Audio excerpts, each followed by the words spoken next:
Bienvenidos a todos ustedes que están aquí presentes en este salón de actos y bienvenidos a todos aquellos que nos siguen a través de la señal de Canal Diocesano de Televisión Toledo, de Radio Santa María de Toledo y, por supuesto, también a través de nuestro canal de YouTube. Comienza la segunda sesión de estas primeras jornadas organizadas por el Centro de Estudios de Teología Espiritual.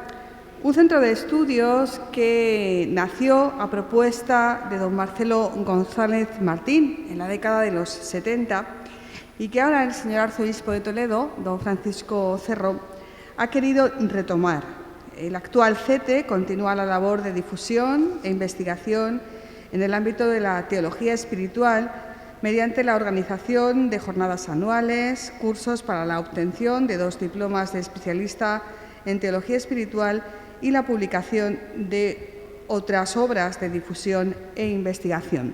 Vamos ya con la segunda sesión de este primer día de jornadas sobre teología espiritual. Cedo la palabra al vicepresidente del CT, Víctor Castaño. Muy buenas tardes, bienvenidos y gracias por el esfuerzo, porque prácticamente en pleno mes de julio a las 4 de la tarde es un esfuerzo estar aquí.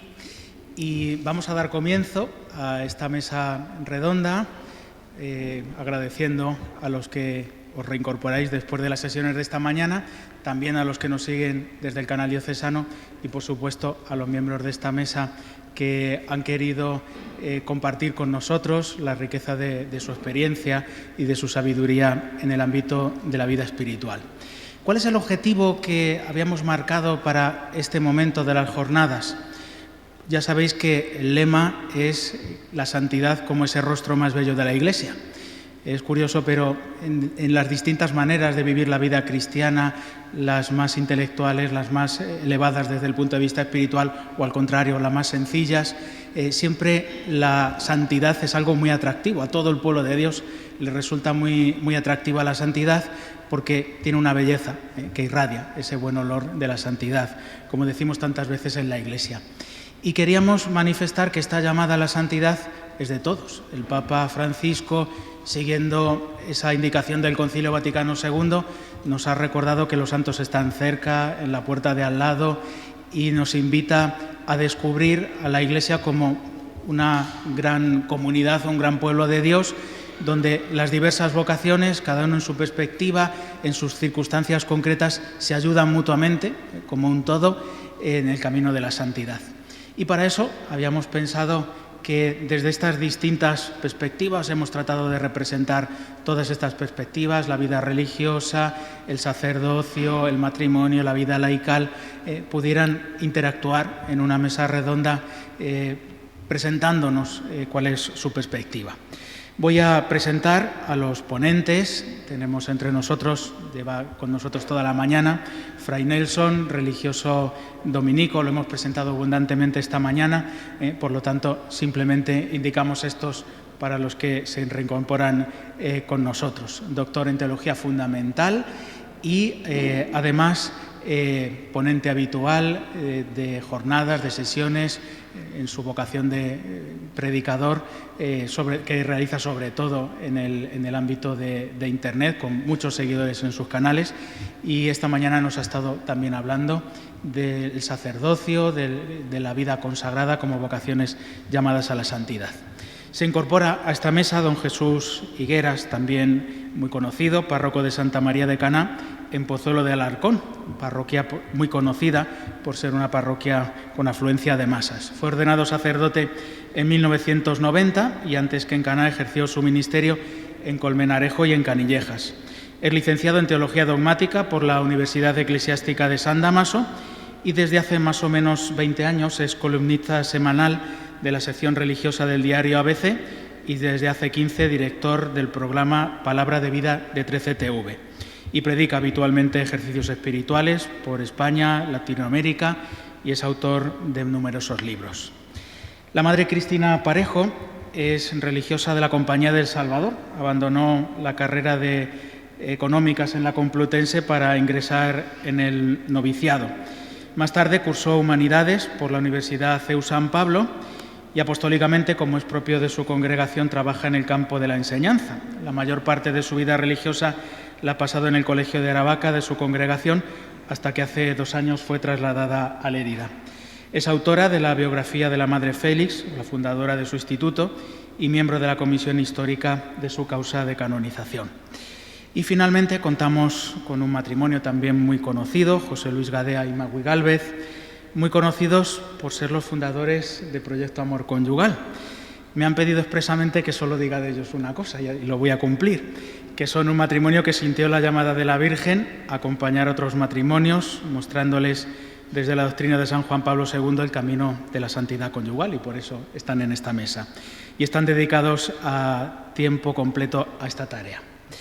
Y vamos a comenzar con la pregunta que da título a esta mesa redonda. Primero tendréis un momento donde todos los participantes iremos por orden interviniendo más o menos 10 minutos para que desde vuestra perspectiva, religioso, religiosa, sacerdote, párroco, matrimonio, ¿cómo percibís la complementariedad de las distintas vocaciones en vuestra llamada personal a la santidad? Y la podemos hacer en doble dirección, es decir, tanto lo que siento que me aportan esas otras vocaciones como lo que yo siento que aporta la mía. Así que tenéis la palabra. Si quieren empezamos por el Padre Nelson. Bueno,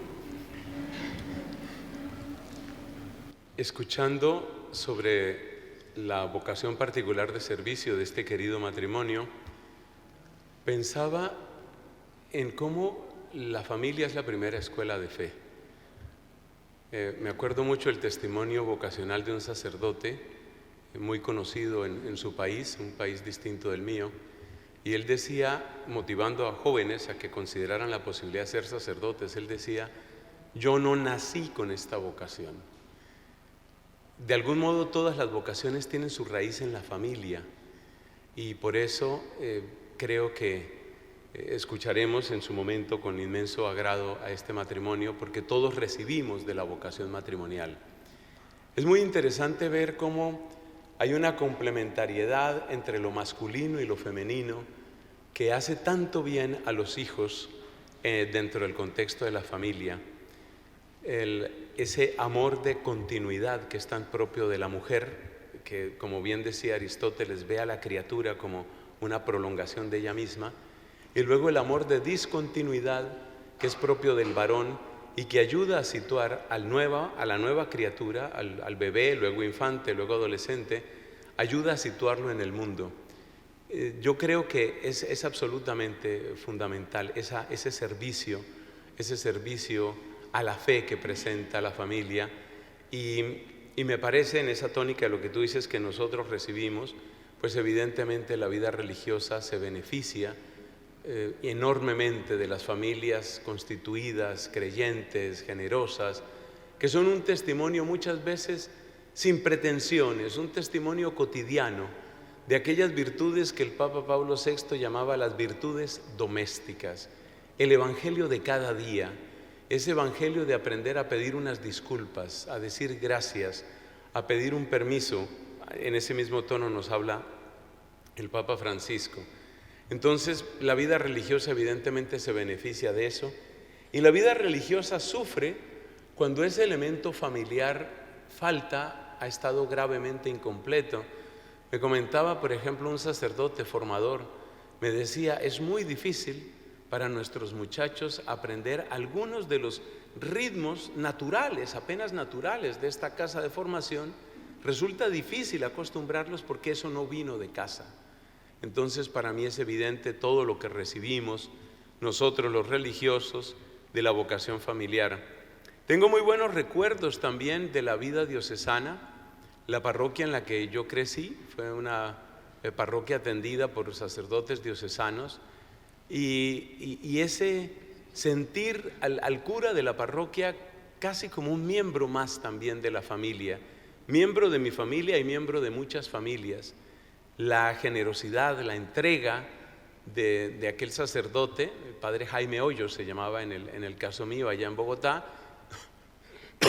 La generosidad del padre Jaime Hoyos es algo que nos marcó a muchísimos, a mí en particular, ver la honestidad, la sinceridad de este hombre.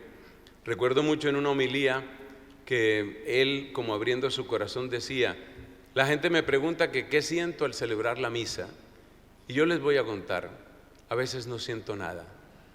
La gente quedó así como un poco, pero era la honestidad, ¿no? La fe no todo el tiempo es sensación, no todo el tiempo es sentimiento. Eso por dar solo una perla de la honestidad de este hombre, cómo él se mostraba como un ser humano con miedos, con temores, con imperfecciones, pero a la vez con una generosidad y una capacidad de hacer presencia en tantos sitios. Dejó en mí una huella sacerdotal que trato de emular, trato de vivir en mi servicio a la gente. Cuando veo a hermana María Cristina aquí, pues recuerdo a mi tía. Yo tengo una tía religiosa, y una de las razones por las que yo soy religioso, admirando tanto a mis hermanos del clero diocesano, es por el testimonio de mi tía religiosa. Cuando nosotros éramos niños, íbamos como familia a visitar a mi tía allá en su convento en la ciudad de Cartagena, por supuesto Cartagena de Indias, en Colombia. Íbamos allá, y lo que a mí más me quedó grabado de esas mujeres, hermanas dominicas de la presentación de Tours, son ellas, lo que más me quedó grabado fue la alegría. Esto que decía el Papa Francisco cuando comentaba a los comienzos de su pontificado, en una de las primeras alocuciones a los religiosos y religiosas, decía: no se entiende un religioso al que le falte la alegría. Si has escogido libremente la mejor parte, ¿qué puede haber para ti sino alegría? Bueno, pues eso, no como discurso, sino como realidad, eso encontré yo en esas religiosas. Entonces, definitivamente, yo veo cómo nosotros, los religiosos, pues somos fruto de todo eso que va sumando el párroco que tuviste, los religiosos o religiosas que conociste, las familias donde también ha llegado esa enseñanza, esa catequesis, muchas veces implícita, muchas veces humilde, en silencio. ¿Y qué podemos dar, o qué debemos, casi debo decir, qué debemos dar nosotros a las otras, a las distintas vocaciones? Pues yo creo que lo mejor es vivir el carisma con sencillez, con alegría y con espíritu de comunión eclesial. Si eso hacemos, yo creo que estamos haciendo lo que tenemos que hacer, vivir nuestro carisma. Y es muy bello cuando la gente siente que el que está, por ejemplo, en una orden hospitalaria, pues está feliz haciendo aquello que es propio de su carisma. Y el que está en una orden dedicada a la enseñanza, pues vive a plenitud lo suyo, se entrega, se desgasta por eso que es su servicio. Creo que ese testimonio alienta también a los demás y les invita a ser fieles dentro de su propia consagración bautismal. Así que, pues definitivamente somos un cuerpo, según la comparación de 1 Corintios 10, somos un cuerpo y nos necesitamos mutuamente, y seguramente a donde no puede llegar uno, a los rincones de un corazón donde no puede llegar la palabra de un sacerdote, tal vez llega el testimonio de un laico. Allí donde quizás no llega el testimonio de un religioso, pues quizás llega ese cura, el cura de la parroquia, que conoce a la familia de toda la vida y que sabe con una palabra traer la paz a un corazón atribulado. Nos necesitamos mutuamente, y por eso creo que en la medida en que cada uno va viviendo su vocación, pues también ayuda a los otros a que sean fieles y con gozo expresen la riqueza infinita del Evangelio. Muchas gracias, Padre Nelson. Podemos continuar con una voz femenina ahora. Madre, adelante. Puede coger este micrófono. Que añadir, ¿no? Lo primero, agradecer la invitación cuando nos dijo don Víctor Castaño que querían retomar las jornadas de teología con el CETE que había organizado en tiempos de don Marcelo. Nos dio muchísima alegría por el bien que ha hecho. Pero claro, la propuesta ambiciosa de hablar en 10 minutos sobre la complementariedad de las diversas vocaciones y la llamada universal a la santidad, pues era todo un reto, ¿no? Yo coincido con lo que ha dicho Fray Nelson, completamente. Creo que además nuestra Madre la Iglesia, que es maestra de vida, es quien mejor nos enseña qué es lo que tiene que aportar en cada una de las vocaciones a la común llamada a la santidad, ¿no? Hay muchísimas cartas, discursos. Me quedo con las palabras ahora mismo tan enérgicas y tan fuertes que dirigió el Papa San Juan Pablo II en su viaje apostólico a España en 1982, cuando dijo que la Iglesia y el mundo necesitan ver el Evangelio vivo en vosotras. Esto en concreto de la vida religiosa. Necesitan. La palabra necesidad es fuerte, ¿no? Y no solo él, uno de los obispos que participaba en el sínodo antes de Vita Consagrata dijo que la vida religiosa, que la vida consagrada es de nostra agitur, es algo que nos afecta. Entonces, es muy fuerte pensar que mi respuesta personal, mi fidelidad a la vocación, afecta a toda la Iglesia. Y entonces, bueno, pues hay una primera conclusión que es muy clara, que seremos más complementarios en la medida en que vivamos con fidelidad nuestra propia vocación, ¿no? Entonces, el Papa Francisco, citando a Benedicto XVI, decía que ante una persona consagrada que vive plenamente su vida, la gente se pregunta, ¿qué pasa aquí? ¿Qué lleva a estas personas más allá del horizonte humano? Y esto no es teoría, yo os lo puedo decir con un testimonio muy fácil. Cada vez que estoy en el colegio rodeada de adolescentes por todas partes, saco este teléfono móvil y más de uno se pregunta, ¿qué pasa aquí? ¿Qué lleva a estas mujeres a estar más allá del horizonte humano, ¿no? O sea, que la eficacia de la complementariedad pasa por vivir en plenitud mi vocación consagrada y vivirla de forma real. En concreto, pues ahora mismo yo, como religiosa de la Compañía del Salvador, destinada en el Col·legi Mater Salvatoris de Lleida, a pesar de ser de Madrid, ¿no? Y de lo que se trata es de ser lo que somos. ¿Y qué somos? Somos religiosas, consagradas y no otra cosa. Es decir, mujeres para las que Jesucristo es el centro de nuestra vida, que es la razón de nuestra existencia, ¿no? Don Víctor me decía, dice, madre, que sea algo, en la medida en que se pueda, testimonial, experiencial, ¿no? Entonces os cuento una anécdota de hace 25 años. Yo volvía de hacer el mes de ejercicios con el padre Mendizábal y llegaba el fatídico momento de decir que entraba en el noviciado. Después de decirlo, con el ambiente de tragedia común, me llega mi hermano Juan y me dice, Cristina, ven, ven. Yo es que como hermano mayor me veo en la obligación de decirte una cosa. Todavía eres joven, todavía puedes encontrar un hombre que te quiera, ¿no? Y entonces, esto me ha hecho pensar muchas veces, dices, mal vamos si en nuestra vida no se nos ve profundamente enamoradas de Jesucristo. Porque esto es lo que somos, ¿no? Podemos acudir, y lo vemos con el lenguaje apasionado de Juan Pablo II, con la profundidad teológica y la entrañable sencillez del Papa Benedicto, con el grafismo característico del Papa Francisco que nos repite una y otra vez que no podemos ser solteronas con cara de pepinillos en vinagre, ¿no? Pero es verdad, la alegría del testimonio de nuestra vida consagrada es fundamental. La Madre Félix, nuestra fundadora, nos decía muchas veces, yo he tenido el privilegio, el regalo de poder vivir con ella los últimos años de su vida. Y nos decía, dices, mira, es que es tan necesaria la alegría para nosotras como el agua al pez. Tendríamos que hacer, además del voto de castidad, de pobreza, de obediencia, en nuestro caso de especial obediencia al Papa, tendríamos que hacer un voto de alegría, ¿no? Porque es verdad.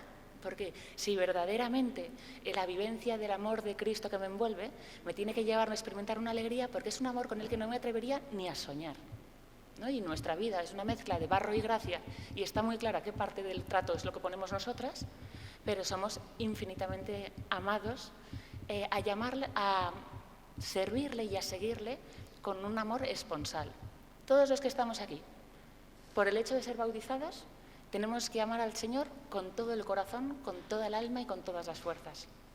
Pero nosotros hemos recibido el regalo inmerecido de ser rodeados y envueltos en un amor esponsal que nos lo exige sencillamente todo. Y de ahí tiene que brotar pues toda nuestra vida y toda nuestra actividad apostólica, ¿no? Nosotros no somos grandes profesionales de la enseñanza, ni maestros, ni profesores, ni pedagogos, ni muchísimo menos gestores de instituciones de carácter internacional con presencia educativa en muchos países. Nosotros somos esposas de Cristo que en unión con Él le servimos y queremos entregar la vida en su servicio. No sé si con esto es suficiente y si no, pasamos la vez. Sobradamente y muchas gracias. Vamos con don Jesús. Tengo que decir que estoy admirado de vuestra velocidad, porque yo contaba con 10 minutos, te has tardado 6, te has tardado 5, y yo que tengo fama, me decía una vez una señora en la parroquia, don Jesús, usted me gusta mucho porque usted es muy cortito. cortito de aquí. Me dice, no, cortito de tiempo, porque efectivamente es fama de eso de los 3 minutos, palabra de todas esas cosas, ¿no? A ver, yo creo que estamos todos de acuerdo en que el cuerpo de Cristo es un cuerpo orgánico, que sin corazón, sin pulmones, sin cerebro, y que todos somos tan necesarios. Yo no concibo ninguna vocación. Por ejemplo, yo la santidad la he visto primero en mis padres, que llevan 65 años casados, y después de 65 años, que mi madre, la pobrecita, está con una demencia, un Alzheimer muy fuerte, solo conoce a mi padre. Bueno, y cuando le ponemos un YouTube de Franco dice que bien está el caudillo, pero vamos, fuera de esas cosas, es lo único que se acuerda. Digo, mamá, parece mentira que no te acuerdes de mí y que te acuerdas de Franco, ¿no? Pero bueno, es lo que hay, ¿no? Y bueno, pues, pero es muy bonito como cuando ya incluso lo pierdes todo, te queda el amor esponsalicio. Yo fijaos que no agradezco tanto en lo que me han querido a mí, que ha sido muchísimo, y yo he entendido el amor de Dios a través de mis padres, cuanto lo que he visto que se querían ellos. Eso es lo que me ha dado pie a entender lo que es el amor de Dios de un modo más claro. Hombre, evidentemente también en la historia de fe de cada uno, yo recuerdo una experiencia en Buenafuente del Sistal, donde hay una comunidad cisterciense, en la que yo entendí también con mucha claridad que la vida consagrada, la vida religiosa, es también un recordatorio precioso de la eternidad, de ese signo de la vida eterna a la que todos estamos llamados en definitiva, ¿no? Y entonces llegó lo mejor, que es ser cura. Claro, para mí lo mejor que nada, porque la vocación sacerdotal es una vocación en la cual el cura es el servidor de todos y para todos. La parroquia, lo bonito que tiene es que en la parroquia es el lugar de todos los carismas. O sea, lo que se da en la Iglesia universal, lo que se da en la Iglesia diocesana, tiene que suceder en cada parroquia, porque una parroquia se enriquece cuando hay matrimonios, grupos de matrimonios, cuando hay religiosas que interactúan con nosotros o religiosos. Entonces tenemos los padres reparadores que tienen un carisma concreto, que están ahí. Tenemos, por supuesto, mucha comunicación y comunión con las Carmelitas Descalzas, con el Colegio Mater Salvatoris. Te das cuenta cómo nuestra vocación sacerdotal es un privilegio, porque creo que primero vosotros nos transmitís a los sacerdotes esa ilusión por la santidad, porque la vemos. Y segundo, porque nosotros, desde la debilidad, podemos serviros en lo más importante. Yo pienso que el servicio que una parroquia, un sacerdote hace al pueblo de Dios es la identidad sacerdotal, que es simplemente anunciar la buena noticia con autoridad, celebrar los sacramentos para entregaros la salvación de Cristo y servir al pueblo de Dios en la caridad, pues siendo cabeza. Y esto que parece que es un clásico, Cristo profeta, Cristo sacerdote, Cristo rey, esto es una realidad de una belleza inmensa y de una dureza inmensa. Yo no quiero engañar, como nos pasará a todos, que cualquier vocación bien llevada es una llamada a la cruz. Y es una llamada a que amor y dolor son las dos caras de la misma realidad, y que un sacerdote, como una religiosa, como un religioso, o como cualquier familia cristiana, decía el Papa Francisco que los esposos cristianos están llamados a reproducir los rasgos del amor de Cristo crucificado. Y que no nos olvidemos que, curiosamente, a mí me da la impresión que en este momento de la historia es precisamente en el misterio de la debilidad, en el misterio del sufrimiento, en el misterio de la experiencia de la propia impotencia, donde con más belleza se manifiesta la gracia. Yo que por las circunstancias de mi parroquia he podido conocer gente relativamente importante, directores generales, presidentes. Yo cuando he visto una mayor belleza de la santidad de Dios en las personas, porque entiendo que la santidad es la visitación del amor de Dios a mi pobreza. Solo tú eres santo, solo tu Señor, solo Dios es santo. Y la santidad es ese dejar que venga a mi debilidad y a mi pobreza esa presencia de Dios. Pues yo estoy convencido que esa debilidad humana acoge con mucha más facilidad la grandeza de Dios, y la belleza de la santidad se manifiesta efectivamente en los momentos de limitación, de cruz, y para eso efectivamente existe un ministerio, la unción de los enfermos, el sacramento de la penitencia, en fin, para lo que estamos instituidos por nuestro Señor Jesucristo, primero los sucesores de los apóstoles y nosotros sus colaboradores. Y por eso creo que para todos la parroquia, como bien decía Fray Nelson, ha sido desde pequeños un punto de referencia. En la parroquia nos hemos encontrado con el Señor, en la parroquia hemos visto la diversidad de vocaciones, Y la parroquia es la casa siempre abierta, repito, para todos. Con lo cual, yo espero que ahora surja, si queréis, un diálogo o lo que sea, ¿no? Pero verdaderamente la belleza de la santidad, si no se da en comunión, en una comunión en la pluralidad de carismas, de caminos que hay en la Iglesia, no podría ser. Estamos en un momento estamos llamados a querernos siempre, a entendernos casi siempre, porque a veces hay cosas que a lo mejor no podemos entender, pero sí a estar siempre en plenísima comunión.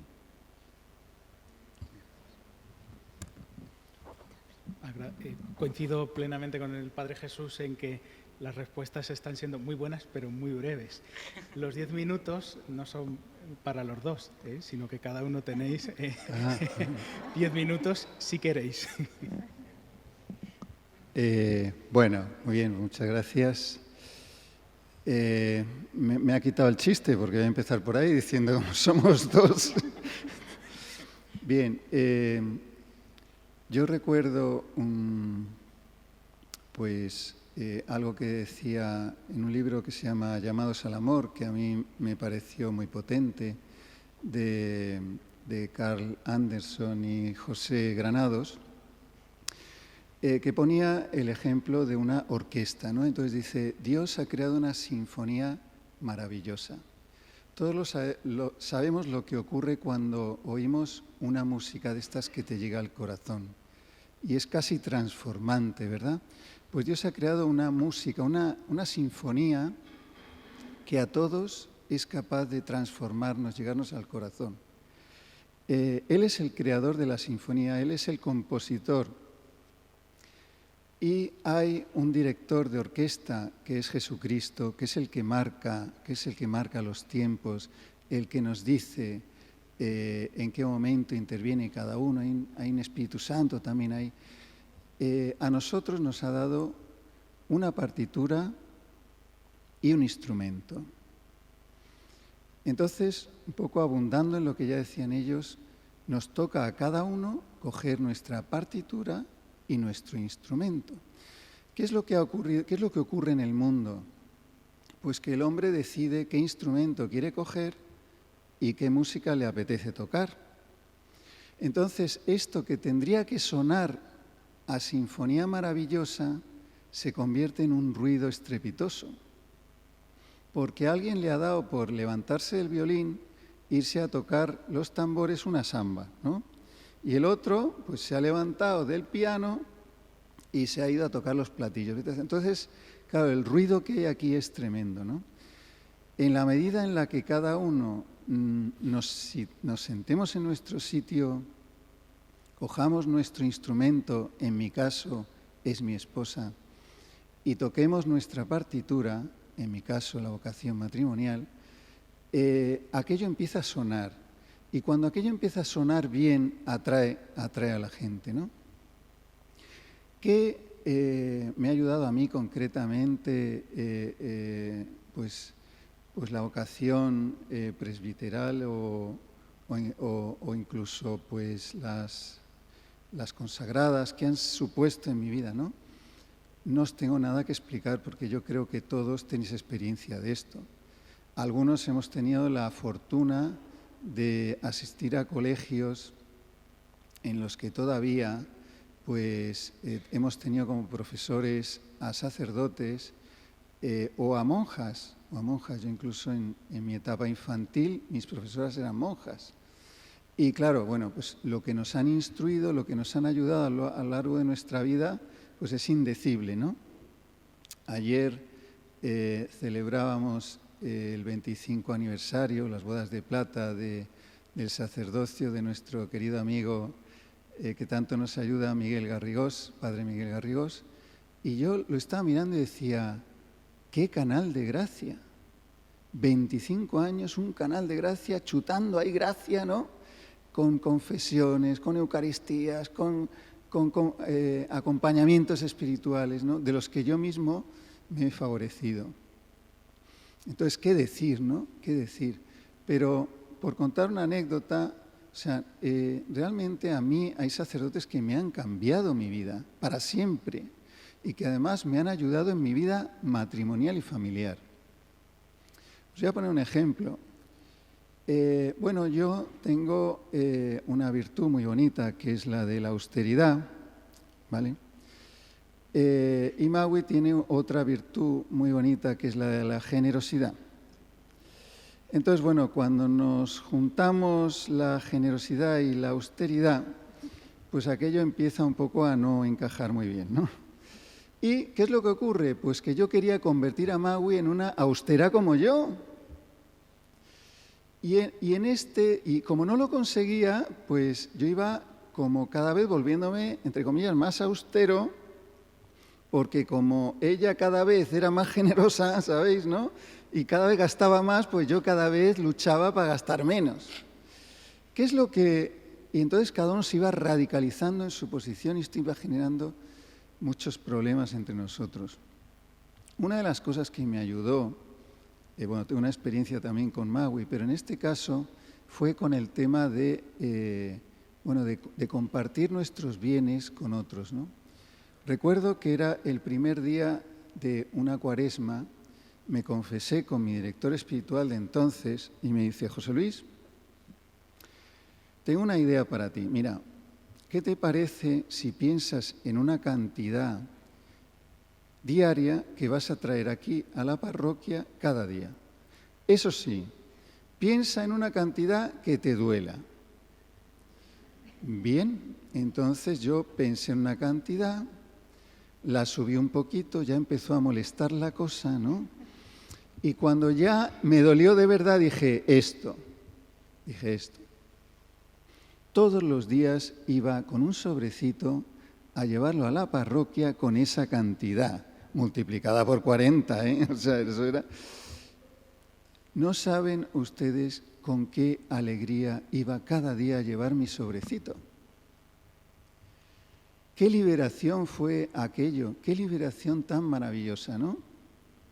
Y cómo el día que no podía ir con el sobrecito, ese día me sentía mal, me faltaba algo. Estaba deseando que llegara el día siguiente para poder ir con los dos sobrecitos, ¿no? El del día anterior y el día siguiente. Bueno, cuánta ayuda hemos recibido los laicos, ¿no? de nuestros sacerdotes, de su entrega, de su ejemplo, de simplemente verlos ser sacerdotes, ¿no?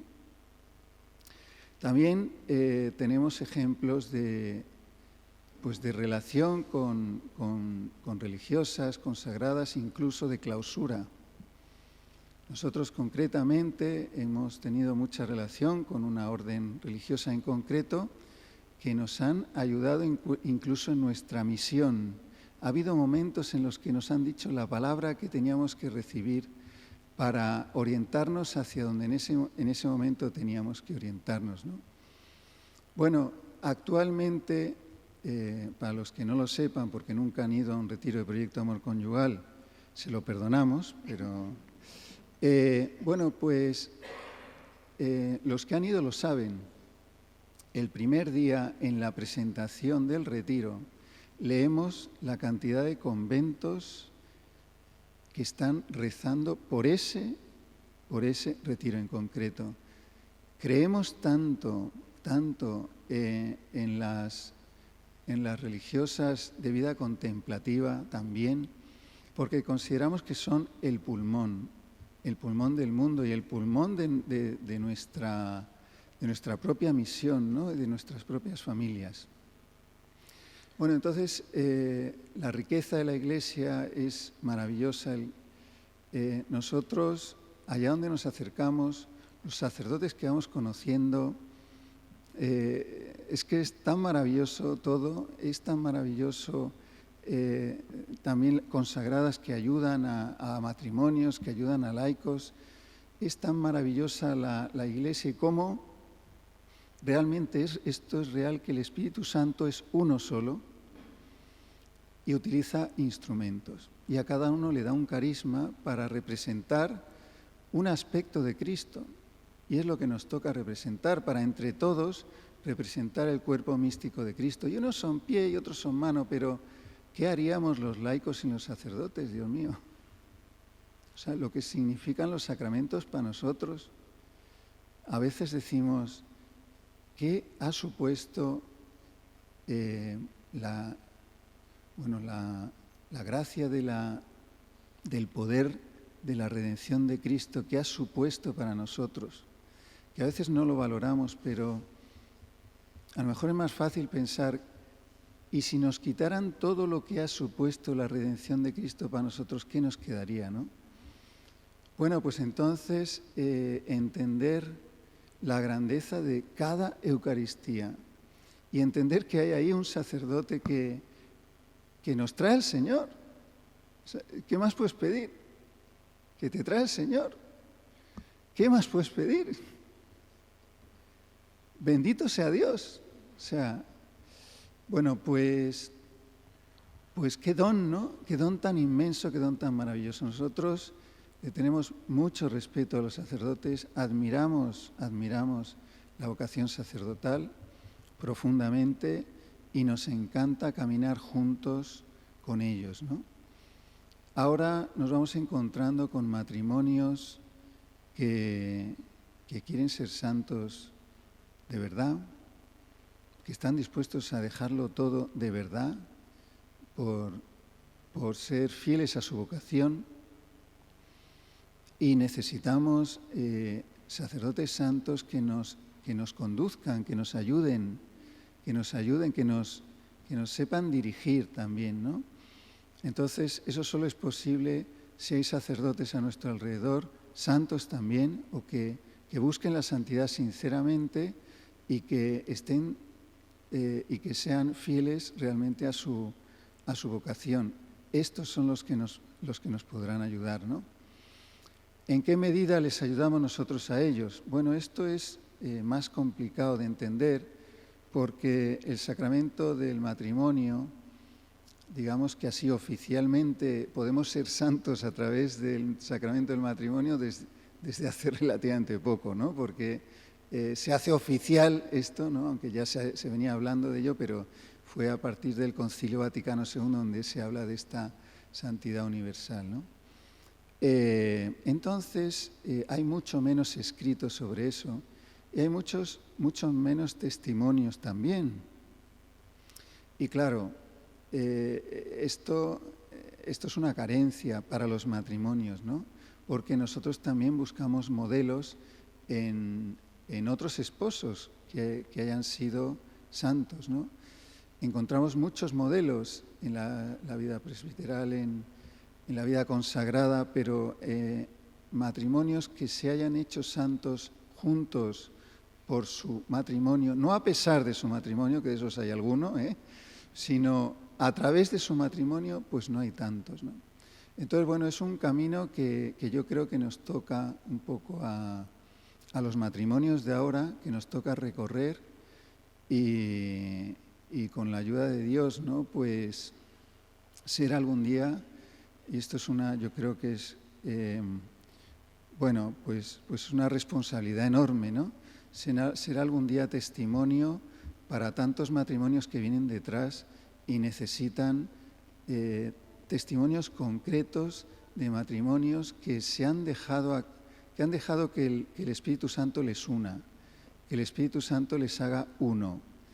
En medio del mundo, sin ser del mundo, qué difícil es esto. Estar en medio del mundo sin ser del mundo, qué difícil es esto. En nuestros trabajos, en este ambiente que hay, ¿no? Pero el Espíritu Santo lo sabe hacer. Entonces, solo pedimos y le pedimos al Señor, ¿no? Pues que seamos dóciles a Él y que a pesar de las circunstancias y las dificultades que vivimos, pues sea Él sea el Espíritu Santo quien nos mueva y que no le pongamos, como nos dijo nuestro obispo cuando arrancamos esta misión, que no le pongamos impedimentos al Espíritu Santo, ¿no? El Espíritu Santo sabe hacer esto, sabe hacernos uno, es lo que Él sabe hacer y de qué manera, ¿no? Muchas gracias, José Luis. Vamos a recordar el teléfono, el número de WhatsApp al que podéis dirigir vuestras preguntas. Manuel las está recogiendo ahí y a través de él las podéis ir dirigiendo a los ponentes. Adelante. Bueno, pues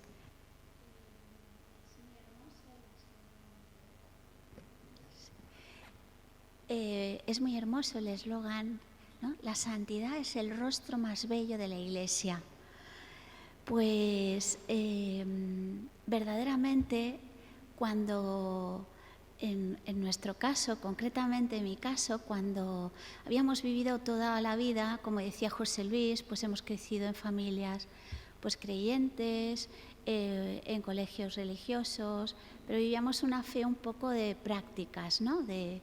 Y digamos que cuando fue nuestra conversión, pues ese nacer fue casi mirar a ese rostro, ¿no? Que es la Iglesia. Concretamente yo miré a los sacerdotes, miré a las consagradas, ¿no? Tuvimos la bendición de que Dios puso en nuestro camino las carmelitas descalzas, que para nosotros ha sido muy importante. Entonces, qué importante es esa presencia, ¿no? Yo lo definiría un poco como todo nuestro recorrido, y sigue siendo así, como San Juan, ¿no? Cuando le anuncian que Jesucristo había resucitado, y entonces él iba corriendo a prisa, ¿no? Al sepulcro, pero se paró y esperó a Pedro. Para nosotros es ese el sacerdote, nuestro obispo, los obispos de cada diócesis, ya que hemos sido llamados a ser casi misioneros, ¿no? Ir de diócesis en diócesis, pues qué importante para nosotros, qué respeto cada obispo, que es el pastor y el que tiene esa palabra, ¿no?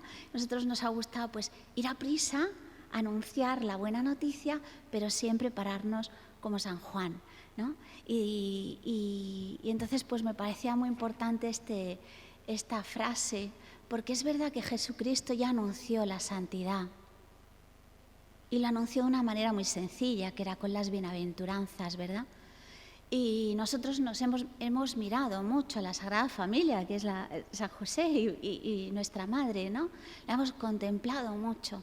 Pero al principio, cuando aún no te adentras en el misterio, pues es más costoso, y por eso pues esas personas cercanas que nos pone Dios en su Iglesia, pues han sido tan fundamentales, ¿no? Yo voy a contar una anécdota, ¿no? Cuando empezamos los matrimonios y nos casamos, pues claro, tienes toda la lógica del mundo, ¿no? Y todos los criterios del mundo. Y algo que es muy frecuente es el reparto de tareas, el reparto de tareas, ¿no? Y las mujeres, cuando empezamos con los hijos, el trabajo, y todo parece que es mucho, ¿verdad? Oh, y todo lo llevo yo, y la carga, y esto, y el mundo te repite, no, pues la justicia, ¿no? La justicia.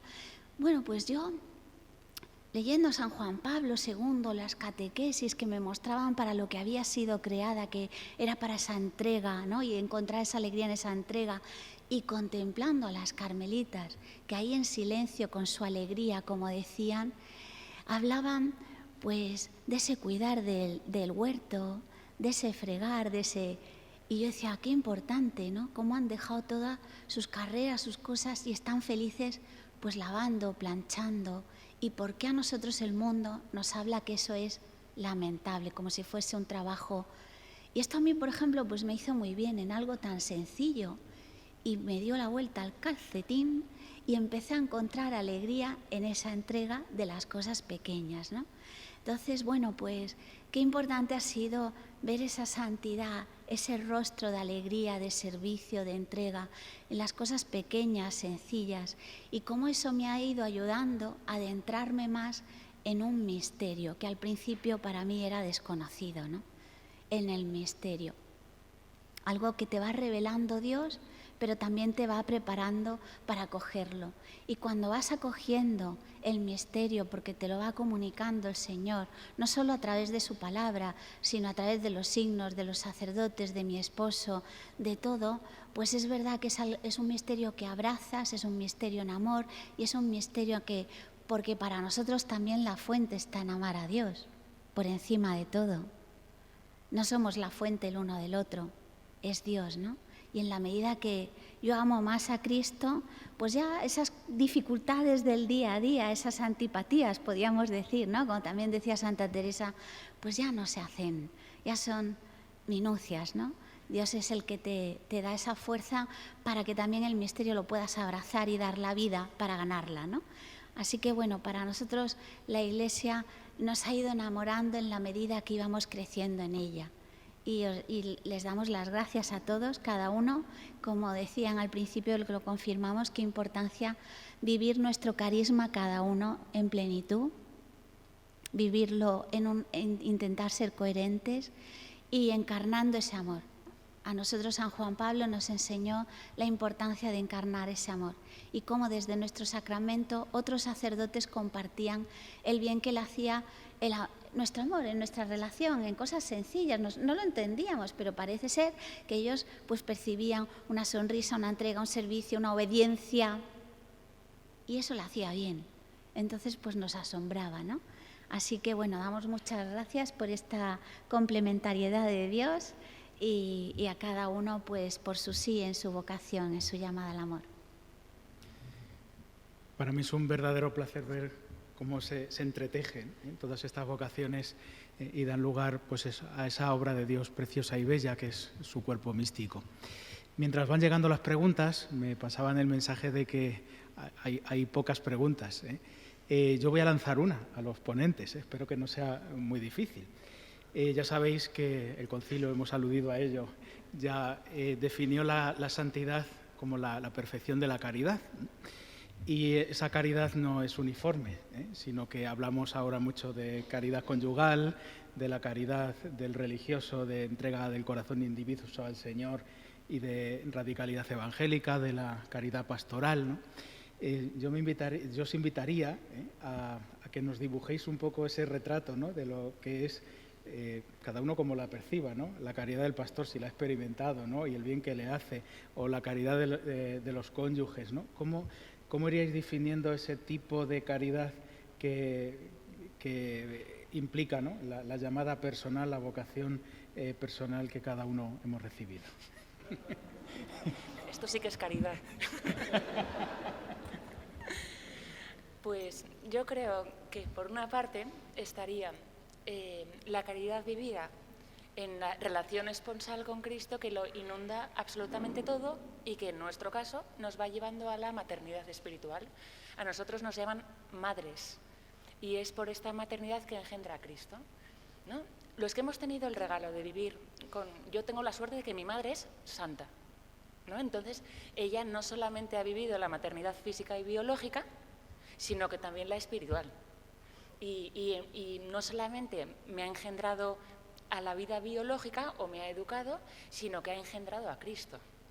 Pero esta vivencia nuestra de la responsabilidad nos lleva al misterio, porque es un misterio de la fecundidad en la vida de la Iglesia. Entonces, cuento una anécdota que quizás se entiende mejor y ayuda, ¿no?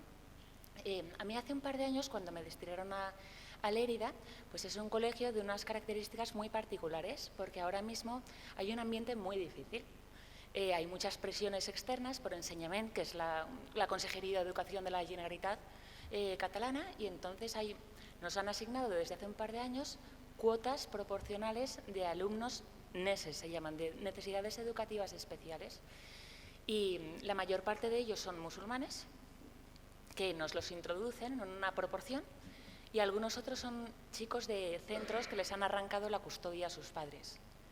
Entonces vienen a nuestros colegios, imaginaos en un colegio de 2 líneas, de unos 25 alumnos en cada clase, que te asignan en cada curso entre 8 y 15 alumnos de estas características, ¿no?, que vienen con unas historias terribles, unas cargas de sufrimiento. Son chicos que han vivido mucha violencia y que responden con mucha agresividad a cualquier cosa que consideran una amenaza.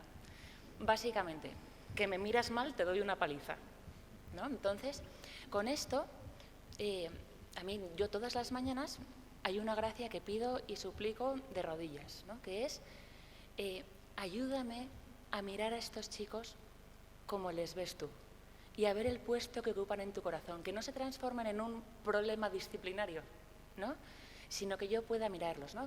Yo recuerdo como el padre Mendizábal nos decía mucho, hay que quererlos mucho y quererlos de verdad. Entonces, bueno, pues tienes asuntos divertidos todos los días, y recuerdo porque me pasó el día de Mamadou a Mohamed, de Mohamed a Elash, de Elash a Aisha, y así con unos y con otros, una cuestión bastante curiosa. Pues uno de estos chicos la había montado y había hecho una cosa muy gorda. Entonces venían todos los profesores furiosos y los padres del resto de compañeros también furiosos, pidiendo una medida ejemplarizante, disciplinar, tal, ¿no? Veo a este chico y yo volví a pedir a recogerme para rezar, porque a veces es difícil, ¿no? Y para mirarle. Y en esos momentos puedo decir que le miré y le amé. Entonces le pregunté yo, ¿qué te pasa? ¿Qué te está pasando para vivirlo así? Bueno, pues me cuenta lo que había vivido en este fin de semana terrible y cómo su reacción de no poder más había sido, pues, hacer lo que había hecho. Un chico que era durísimo y acabó llorando como un bebé. Al final me decía, madre, ¿por qué intenta ayudarme si yo no tengo remedio? Segundo de la ESO. Me acuerdo que esa misma tarde, cuando estaba en la capilla, estaba el Santísimo expuesto, yo lo único que me salía era mirar a la imagen de la Virgen y decirle, aquí tienes a tu hijo. Abrir el corazón al Señor y mostrárselo, ¿no? Entonces pensaba, esto que es el compartir con Jesucristo los sentimientos de su corazón, porque lo que yo pude percibir es que de alguna manera el Señor me dice, al menos tú, ámale. Y eso es nuestra vocación, que yo, con mis pobrezas o con mi miseria y con mis pecados, que son muchos, a pesar de eso, pueda el Señor amar a través de mí. Y a través de esa entrega, pues con todas las fragilidades del mundo, que el Señor pueda ir haciendo su obra y que el Señor cada vez sea más conocido y amado, ¿no? Y esto, pues de una forma sencilla y normal en el día a día, ¿no? Es fundamental el saber que nosotros no somos freelance y que actuamos en nombre de la Iglesia. La vida consagrada no tiene ningún sentido fuera de la Iglesia. Y hay que hablar de Iglesia jerárquica y real. La Iglesia es mi párroco, mi superiora, mi obispo, ¿no? Al cual yo tengo que amar profundamente. Nosotras, como hijas de San Ignacio, queremos destacar y señalarnos en nuestro sentir en la Iglesia, amar profundísimamente a la Iglesia y servir en su nombre, ¿no? Y esto implica el decir que es que yo no hago la guerra por mi cuenta y entonces aprecio y amo profundamente todas las vocaciones en la Iglesia, desde la vocación matrimonial hasta cualquier otra. Yo tengo la suerte de que soy la monja número 13 de mi familia, ¿no? Porque la Madre de Maravillas era muy amiga de las hermanas de mi abuelo y arrastró un montón de ellas al Carmelo, ¿no? Y hemos visto esto en una familia donde nos escribía mi abuelo y nos decía, a mí lo único que me importa es que seáis santos, ¿no? A una madre que rezaba todos los días para tener algún hijo consagrado, un hijo sacerdote o una hija religiosa, porque no concebía mayor felicidad, que luego cuando le dije que entraba lloraba sin parar, porque así somos de cutres, ¿no? Pero es verdad, y entonces el tener esa vivencia de decir, nosotros somos complementarios y amo profundamente el regalo que supone cualquiera de las vocaciones también para mi vida y para mi santidad, ¿no? ¿Sigo yo? Creo que el amor es una dimensión demasiado concreta y se realiza así en momentos específicos.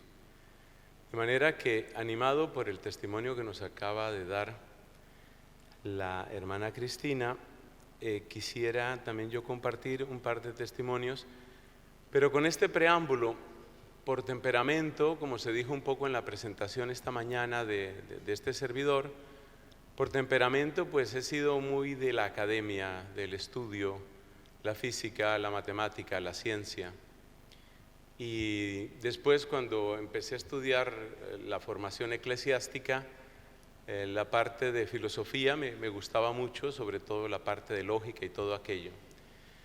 Pero la vida del religioso, del sacerdote, del predicador, continuamente te pone enfrente situaciones de seres humanos concretos.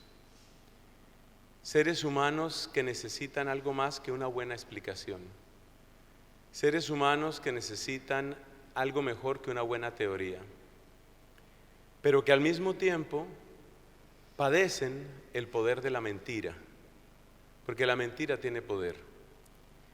Entonces, con ese preámbulo quiero yo compartir un par de historias. Una tiene que ver con grupos satánicos, otra tiene que ver con personas con una inclinación muy fuerte y práctica del lesbianismo. Me tocó encontrar el tema del satanismo a los pocos años de mi ordenación sacerdotal. Creo que yo no estaba muy preparado. Se hizo un gran evento de la renovación carismática en uno de los estadios más grandes de Bogotá, o tal vez el más grande, Coliseo Cubierto. Podía haber fácilmente 18,000 personas y nos pidieron el favor a un buen número de sacerdotes que colaboráramos con la confesión. Entonces estaba yo en alguno de los muchos rincones de ese estadio, estaba yo con una fila de penitentes. Una persona, una chica que en ese momento debía tener unos 14 o 15 años, estaba haciendo la fila con evidente disgusto y me miraba, no todo el tiempo, pero volteaba a mirarme.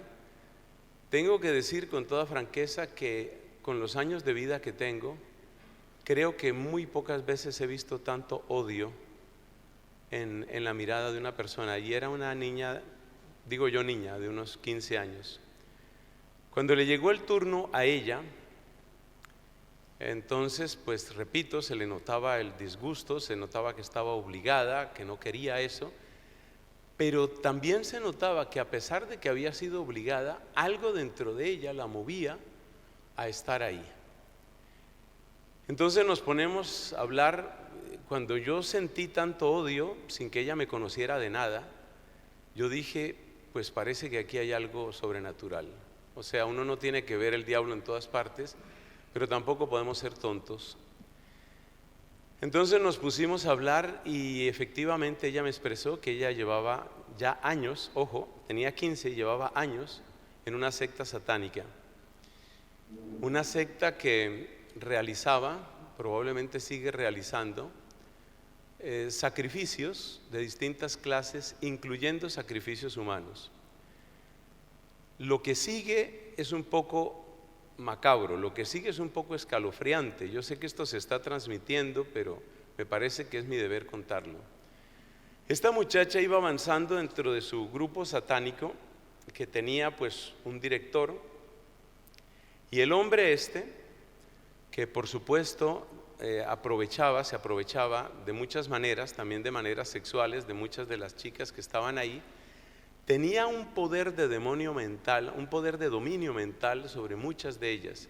Hasta donde yo entiendo, no había llegado a abusar de esta mujer, pero sí la tenía controlada mentalmente de un modo que de nuevo le hace pensar a uno, aquí hay algo sobrenatural, esto no es normal.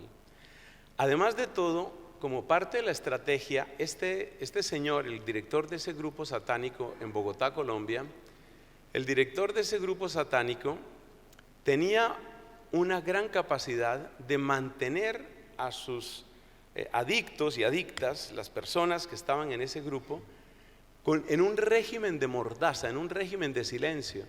Porque yo le pregunto a la muchacha, ¿tu familia sabe de esto? Y resulta que les dan unos instructivos pero muy eficaces, y de nuevo un lavado cerebral impresionante, de modo que en la casa no sabían nada sobre el satanismo de ella.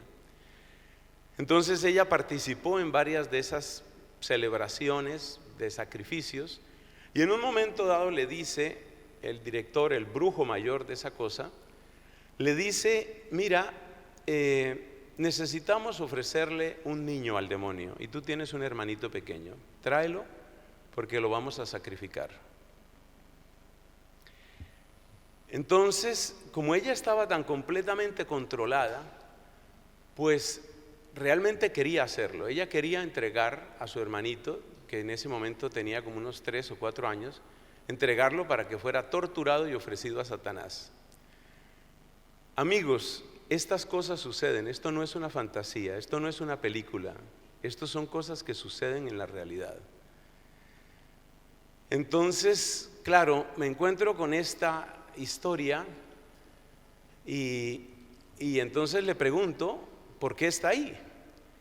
Entonces me dice mi mamá, una madre soltera, mi mamá me ha visto mal, ella no sabe en qué estoy yo. Mi mamá me ha visto mal y me dijo, usted lo que necesita es un sacerdote. Yo no quería venir, pero es que tampoco sé qué hacer porque yo no quiero entregar a mi hermano. En semejante cuadro me sucedió algo parecido a lo que ha descrito la madre. Es decir, ¿qué hago yo frente a este ser humano? ¿Qué hago yo aquí? Y la única respuesta posible es amar. Amar. Ella había sido cómplice de cosas horribles y había hecho cosas horribles, había hecho pacto de sangre con el demonio. ¿Qué hago yo aquí? Pues lo único que yo puedo hacer con este ser humano es amar. Y entonces empezamos a hablar. Lo más curioso es que durante toda esa conversación, que ya os dais cuenta que no fue breve, que no fue corta, perdón, durante esa larga conversación, cada vez que ella me miraba con odio. O sea, ella me hablaba, me soltaba estos pedazos de verdad de su vida, pero me miraba con rabia. Al final, le pregunto si ella está arrepentida, porque se trataba finalmente de una confesión, y ella me decía, no estoy segura de estar arrepentida. Yo sé que yo no quiero que maten a mi hermano, pero yo no estoy arrepentida. Yo creo que es de las ocasiones más fuertes que he tenido en mi vida sacerdotal, y repito, creo que yo no estaba suficientemente preparado, pero Dios lo ayuda a uno, también es cierto. Entonces nos ponemos a hablar y le digo, mira, es bueno que sigamos conversando sobre esto. Yo pensé que la respuesta de ella iba a ser, no me interesa hablar más con usted, pues porque todo el tiempo me había visto con esa rabia y con ese fastidio. Pero para gran sorpresa mía, me dijo, sí, estoy de acuerdo, vamos a hablar. Además era muy curioso porque su cuerpo, todo su cuerpo, pues era cuerpo de niña, pero la manera como ella se expresaba era como una mujer de 30, de 40 años. Es una cosa muy rara, o sea, uno ve la auténtica perturbación que hace el diablo en el cerebro y en la gente, en la mente de las personas. Ella se expresaba como una mujer muchísimo mayor. Bueno, entonces vamos a encontrarnos. Tuvimos varias conversaciones a partir de eso, oraciones. Finalmente se arrepintió de sus pecados. Le habían dado una cantidad de cosas en su grupo satánico, sobre todo imágenes de burla de Cristo crucificado y otras cosas parecidas. Y finalmente ella salió de eso. Es impresionante, es impresionante. Le quedaron unos daños psicológicos, por lo menos hasta que yo la traté, le quedaron unos daños psicológicos muy breves, muy bravos, muy terribles, como es de entender. Por ejemplo, ella decía que por tanta sangre que había visto en ese grupo, ella tenía muchas dificultades en la alimentación, casi que tenía un rechazo a todo lo que tuviera o pudiera tener algún rastro de sangre en los alimentos. Quedó con unos traumas muy serios, pero digamos que la parte que se podía hacer desde el punto de vista sacerdotal, gracias a Dios se pudo hacer. El día que ella rompía su pacto de sangre, entregó algunas de las cosas que le habían dado. Y entonces yo no sé de dónde, ahí es donde yo creo que realmente Cristo se hace presente de un modo muy intenso en el sacerdote. Porque yo no sé de dónde me salía una fuerza, que no era yo, una fuerza tan grande para hablarle, no solo hablarle con autoridad o con claridad, sino también con una, ¿qué se diría? Como con una valentía. Entonces ella me pasó, por ejemplo, uno de esos cristos de burla, uno de esos crucifijos de burla que les dan, y a mí me dio tanta ira que le hicieran eso a Cristo, que entonces yo partí eso que ella me dio, que estaba hecho un material durísimo, una pasta durísima. Cuando yo lo partí, pues me corté, o sea, me salió sangre de las manos. Esta mujer se escandalizó y entonces dijo, pero ese fue el dedo donde yo me corté cuando yo hice mi pacto con el diablo. Ese fue el dedo que yo me corté. Y entonces yo le dije, pues yo me he cortado por esta pasta. Yo no me he cortado por ningún demonio ni tengo miedo al diablo, y Cristo es más grande. Entonces cuando ella ve que yo estaba pues chorreando sangre, tampoco era cosa del otro mundo, que yo estaba chorreando sangre, pero yo no estaba asustado, empieza a mirarme. Esa fue la primera vez que le cambió la mirada. Empieza a mirarme ya no con rabia, sino con extrañeza, y a lo último con admiración. Entonces Cristo es más grande. Me hacen el favor de darle un aplauso a Cristo.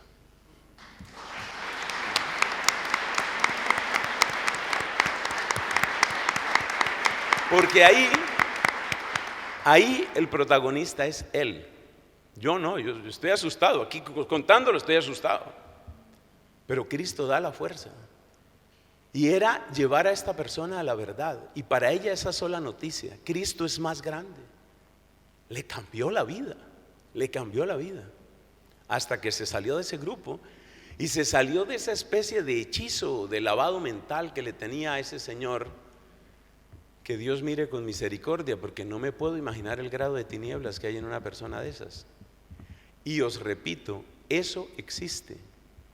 Cuando escuchéis que hay que hacer penitencia, cuando escuchéis que hay que hacer reparación, cuando escuchéis que es necesario hacer mortificación y ayuno, no son chistes de la iglesia, no son simplemente costumbres del pasado. Es que tenemos que unirnos a Jesucristo y a Jesucristo víctima, para que así como padecemos con Él, tengamos victoria en Él. La otra historia, que ahora me estoy desquitando de mis 10 minutos.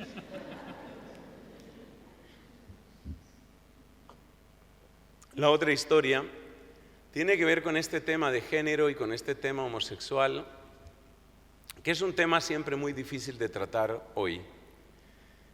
Porque realmente nos están arrinconando por todas partes con demandas. Como sacerdote, evidentemente tengo que tener las mismas precauciones que todos los que conocen de este tema. Y las precauciones son muchas. Por ejemplo, yo tengo un hermano que es psicólogo, algunos de vosotros lo conocéis también por redes sociales, Saulo Medina se llama él, y él firma Psicólogo Provida. Bueno, mi hermano Saulo, que es psicólogo, él me cuenta de las trampas que hoy estos grupos LGBT les están poniendo a los psicólogos y a los sacerdotes. Porque, como sabéis, hay toda esa idea de que es un delito, las terapias de conversión. Entonces, además de todas las tensiones que tiene la vida religiosa o la vida sacerdotal, porque ciertamente tiene sus tensiones y sacrificios, ahora nos echaron otra a los hombros, otra tensión, otro sacrificio. Y es que uno tiene que desconfiar de muchas personas. Yo personalmente, no sé qué digan otros hermanos sacerdotes, que los hay en buen número aquí, pero yo personalmente parto de la base, en cada confesión o en cada consejería, yo parto de la base que me están grabando. No sé si soy paranoico, pero pido a mis hermanos sacerdotes, tened mucha prudencia, porque ya me contaba mi hermano, el psicólogo, de esas historias, para arrancarle la licencia a los psicólogos, sobre todo a los que se presentan abiertamente como católicos. Les presentan historias falsas para ver si el hombre, en este caso mi hermano, si les va a hacer una terapia de conversión, porque si va a hacer terapia de conversión, a denunciarlo. Entonces hay que partir de la base que nos están grabando. Dentro de esa situación tan difícil, sin embargo, nosotros no podemos renunciar a amar. No podemos renunciar a amar a nadie. Por eso empecé por la historia de aquella chica satánica.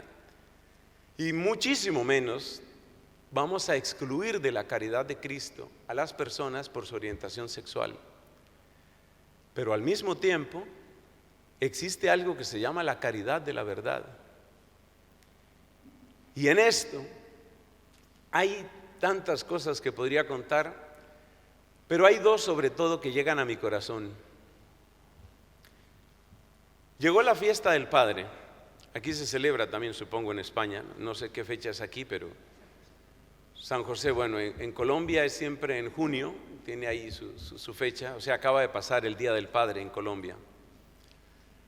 Y resulta que a alguno de los grupos que yo atiendo, en donde yo sirvo, llegó una muchacha que en ese momento convivía con otra mujer, ella, digamos, no militante LGBT, pero sí con una orientación absolutamente lesbiana, muy arraigada de muchos años y con varias parejas mujeres.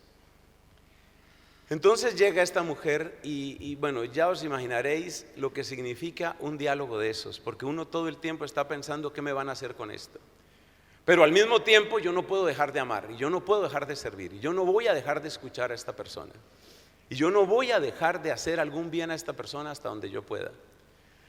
Entonces lo que yo he hecho es, en esos casos lo que yo he hecho es comentarle a la persona con mucha suavidad, con mucha caridad y con infinito respeto: mira, yo soy sacerdote católico, tú sabes a quién te estás acercando, soy sacerdote católico y yo sigo lo que enseña la Iglesia Católica con respecto a la orientación sexual y concretamente con respecto a la orientación homosexual. O sea, que la persona sepa qué atenerse y por qué lo dice uno. Tuvimos varios diálogos con esta mujer y yo realmente sentía que estaba perdiendo el tiempo, porque detrás de la inmensa mayoría, en mi caso podría decir todas, detrás de todas las historias de estas personas hay unas fracturas familiares, hay unas carencias afectivas, singularmente carencias afectivas paternas, muy, muy serias. Entonces, bueno, yo más bien lo que hacía era como escucharla, pero en los momentos más difíciles de la vida de esta mujer, es decir, cuando ella estaba realmente asumiendo su ser femenino, porque ya le había llegado su desarrollo y todo aquello, ella no tenía papá, ella no tenía mamá. ¿Por qué no tenía mamá? Porque la mamá estaba tan ardida, estaba tan fastidiada, tan a disgusto por la infidelidad del que fue su esposo, que ella también buscó sus propias aventuras. O sea que los hijos quedaron totalmente desprotegidos. El papá abandonó el hogar y la mamá pues estaba reivindicándose o vengándose, consiguiendo parejas. Los hijos abandonados, y así esta mujer encontró refugio en un grupo de amigas que tenían esa orientación y bueno, por eso resultó ella en esto. Entonces yo sentía que estaba perdiendo el tiempo, yo sentía que no había mucho que hacer ahí, pero tampoco la iba a rechazar. Entonces es escuchar, es hablar, es comentar y es orar. Por favor, que no se nos olvide esto. Lo que dijo esta madre querida es que hay que orar, es que no somos nosotros, es que lo que la gente necesita no es a Nelson ni a Cristina, la gente necesita a Cristo lo necesita, sea que lo reconozcan o no, sea que lo conozcan o no, necesitan a Jesucristo. Así estaban las cosas. Después de un tiempo, entonces ella comentó, tenemos amigas y amigos en común, ella comentó que había dejado su pareja. Entonces estaba viviendo sola, vamos a decir, sin que uno se hiciera muchas ilusiones. En ese contexto llega el Día del Padre. Aparece esta mujer en mi convento. Mira, te he traído este regalo. Gracias.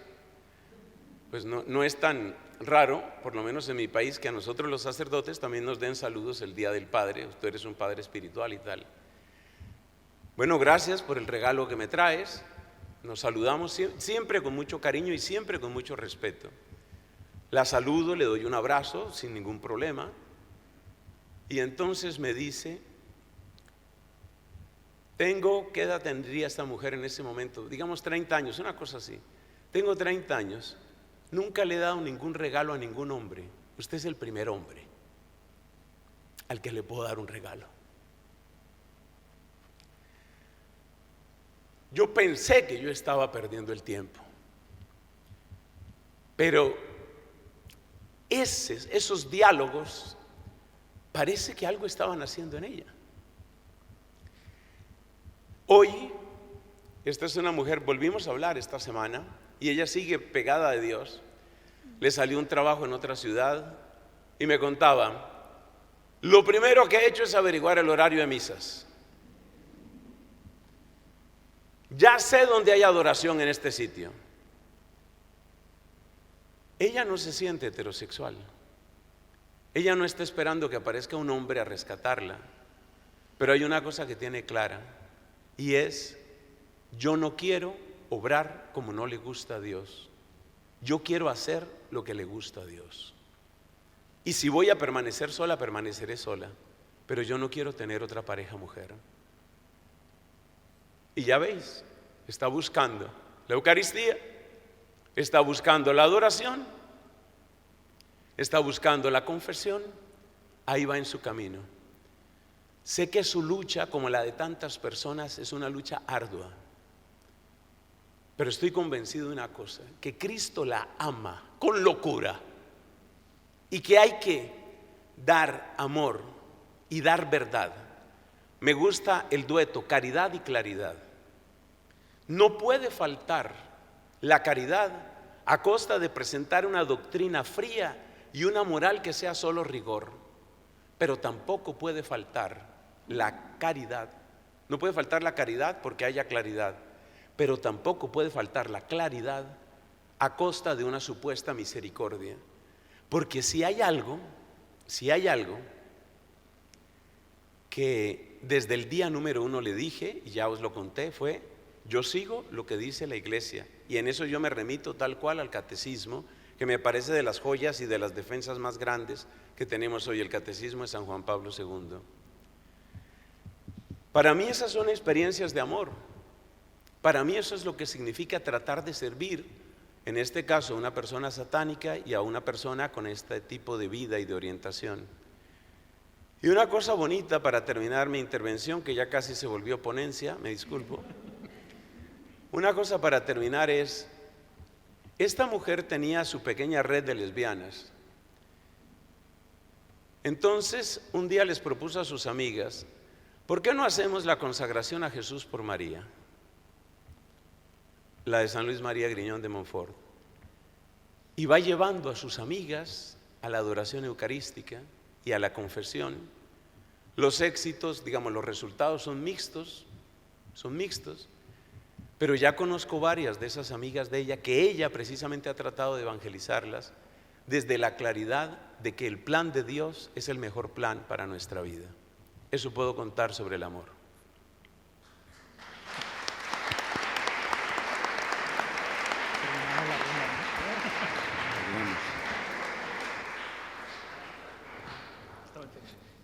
Bien, como veo que tengo varios hermanos sacerdotes aquí, para un sacerdote, me supongo que para vosotros, la caridad, esa caridad pastoral, es sobre todo ese descubrimiento que lo importante no es tanto lo que yo ame a Dios, cuanto lo que Dios me ha amado a mí.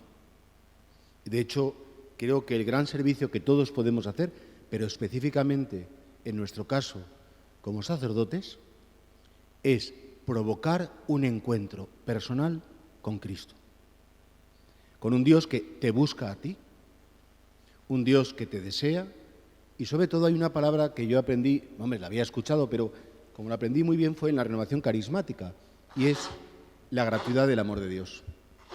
A Dios no se le conquista, a Dios no se le convence, a Dios no hay que demostrarle nada, porque el amor de Dios es algo tan incondicional. Decía Chus Villarroel, un dominico que le conocerás, fallecido ya, que el amor de Dios es gratuito pero no barato, porque costó toda la sangre de Cristo.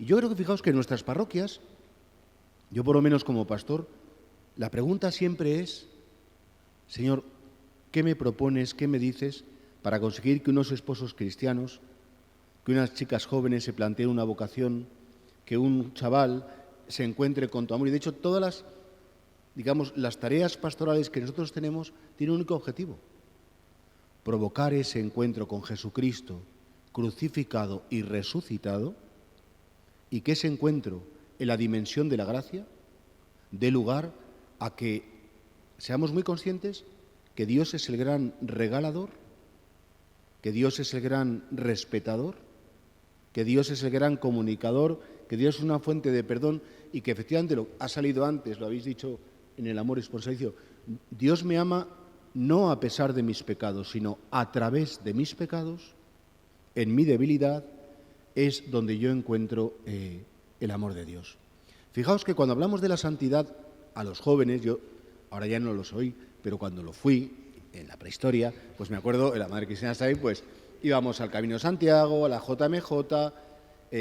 Los jóvenes, pues efectivamente necesitan como experiencias, vivencias. Los jóvenes no quieren ideas, los jóvenes no quieren teorías, los jóvenes no quieren, incluso decía, bueno, yo se lo escuché por primera vez de San Juan Pablo II, ser cristiano no es conocer muy bien un catecismo, que hay que hacerlo. Ser cristiano no es asistir a unos actos litúrgicos, que por supuesto.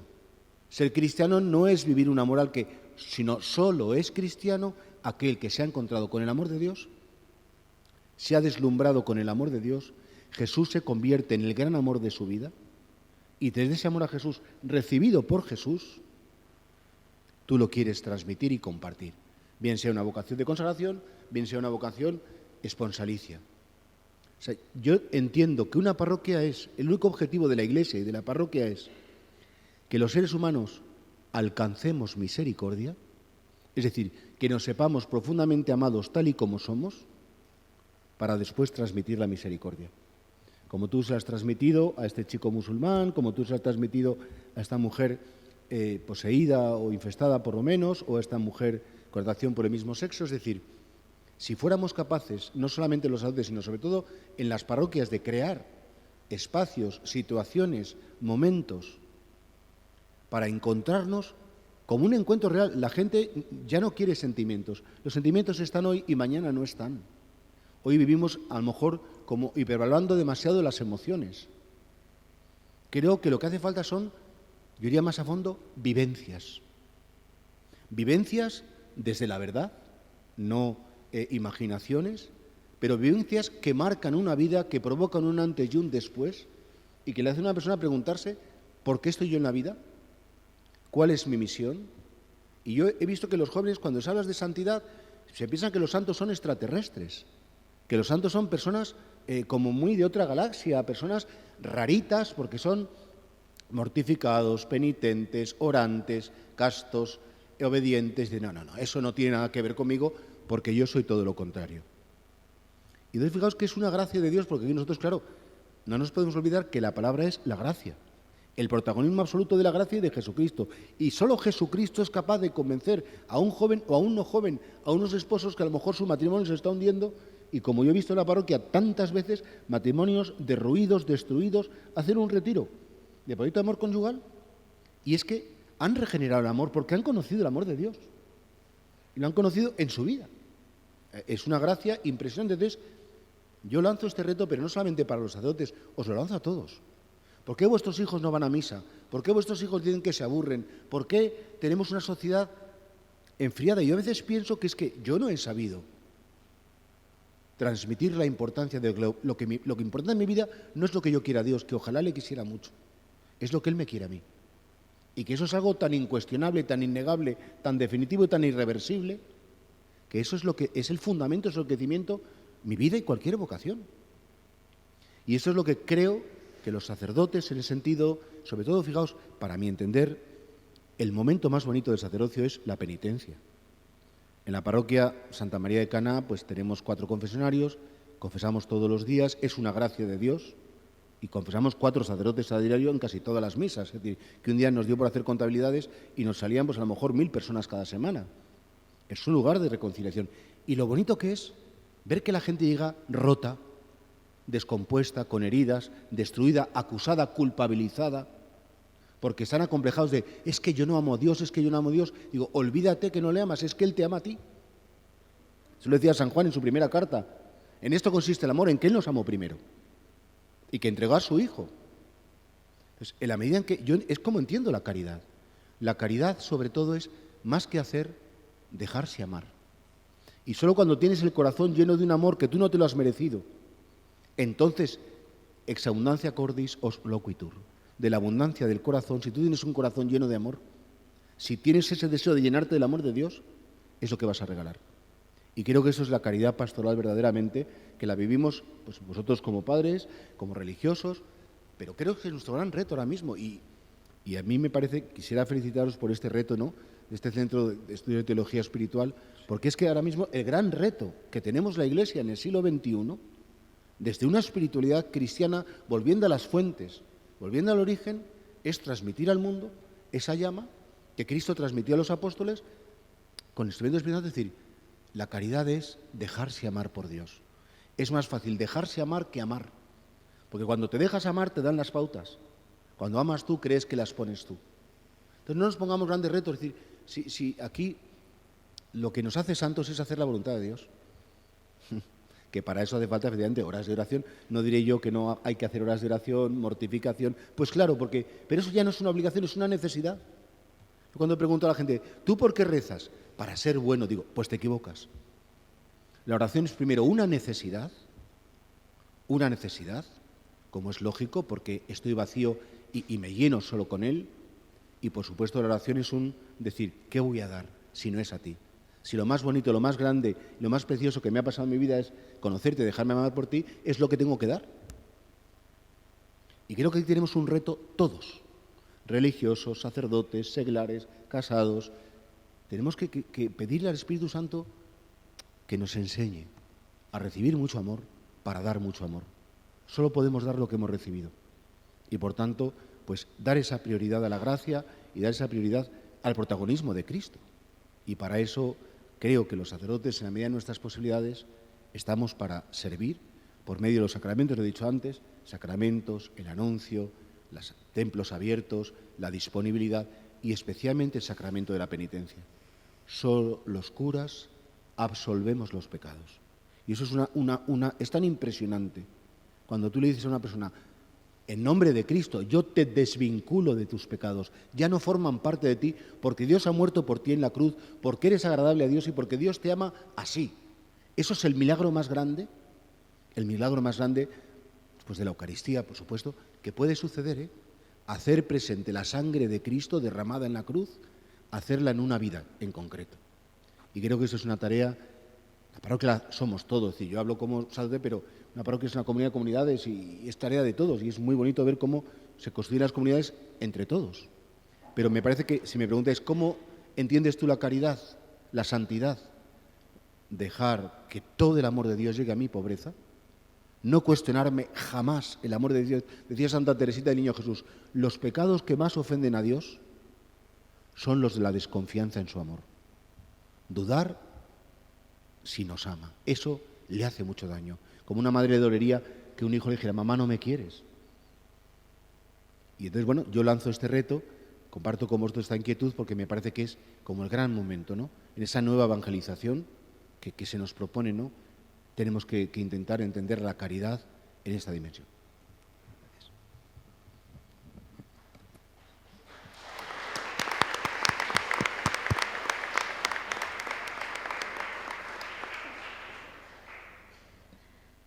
Bueno, pues qué bendición todo, ¿no? Yo pues me sumo, por supuesto, y mi experiencia es que es verdad que la caridad es el rostro de Cristo y es Él quien lo refleja, y en la medida que lo vamos cogiendo y en la medida que eso va siendo esa luz, podemos ayudar y podemos hacer, ¿no? Como Él decía, nada podéis sin mí. Y entonces yo lo resumiría en lo que ha sido fundamental para mí, ese, como dice don Jesús, ¿no? Y así dice San Juan, ¿no? Él me amó primero. Y ese Él me amó primero es haber acogido la redención. Yo creo que podemos ir haciendo realidad la caridad en la medida que vamos dejándonos pues acoger esa redención, sentirnos profundamente amados cuando nos sabemos sanados. Porque no necesitan médicos los sanos, sino los enfermos. Y todo empieza por saberse necesitado de ese amor de Dios. Y para ello no hace falta estar en un extremo, ¿no? Pues es verdad que nosotros llegamos a un extremo en un matrimonio herido porque es difícil la convivencia conyugal, porque es difícil entender el misterio de Dios, porque es difícil tantas cosas y por eso es tan necesario, pues como también han dicho, proclamar una verdad acompañada de ese amor, ¿no? Y de esa misericordia que decía don Jesús y todo. Pero realmente la redención y entenderse profundamente y cómo nos va sanando Jesucristo, pues esto es algo que ha sido, ¿verdad?, mencionado aquí, cómo ayudamos a los demás. Cuando yo me he sabido ayudada por Dios, puedo decir, no dudes que para Dios no hay nada imposible. Cuando yo sé que Dios me ha sacado pues de esa oscuridad, de ese momento de muerte, ¿no? Recuerdo una catequesis brutal de San Juan Pablo que hablaba de ese primer hombre cuando Dios le estuvo preparando para tomar conciencia de esa dignidad del alma, ¿no? Toda esa complejidad del alma y cuerpo, que somos persona y que de esto hoy el hombre de la concupiscencia, podríamos decir, no sabe nada, ¿eh? Y yo dije, bueno, y este hombre cuando Dios le dice que no coma del árbol, que no coma el fruto, y no tenía conciencia de muerte, porque le dice Dios, si no morirás, y no tenía conciencia de muerte. Y yo cuando leí esto dije, adiós, yo no tenía conciencia de estar muerta antes. Y entonces empecé a aprender que mi vida dependía de Dios. Y en la medida que fuera dependiente de Dios, la redención, que luego la entendí, en ese momento no, pero la redención se podía hacer en mí. Y eso me ha llevado a poder anunciar con certeza, incluso en las cosas que el mundo daba por imposible. Porque, mirad, nuestro matrimonio nos llegaron a decir que era nulo y nos lo daban por imposible. Pero Dios lo ha hecho posible. ¿Por qué? Porque creo en la redención y soy testigo de la redención. Y Dios pues salva, pues que te suceda, como le decían los ciegos, ¿no? Que te suceda según tu fe. Y también eso creo que falta a veces, ¿verdad? Que falta esa fe en Jesucristo que lo puede todo. Que lo puede todo. Y eso entonces para mí es, la caridad es verdad que es un proceso que dura toda la vida, pero que en la medida que más creo en mi Señor Salvador, y efectivamente, como Él me dijo, no anuncia la cruz, porque como decía don Jesús, sin cruz, ni virtud, ni caridad, ni nada de nada. Pero para mí esto tiene mucho que ver, la caridad, con saberse redimido. Mucho, mucho, muchísimo, todo. Esta misericordia de Dios que sale al encuentro de cada uno, ¿no? Mateo, sígueme. Y saberse profundamente necesitado, como el pueblo de Israel, ¿no? Que Dios escucha ese clamor.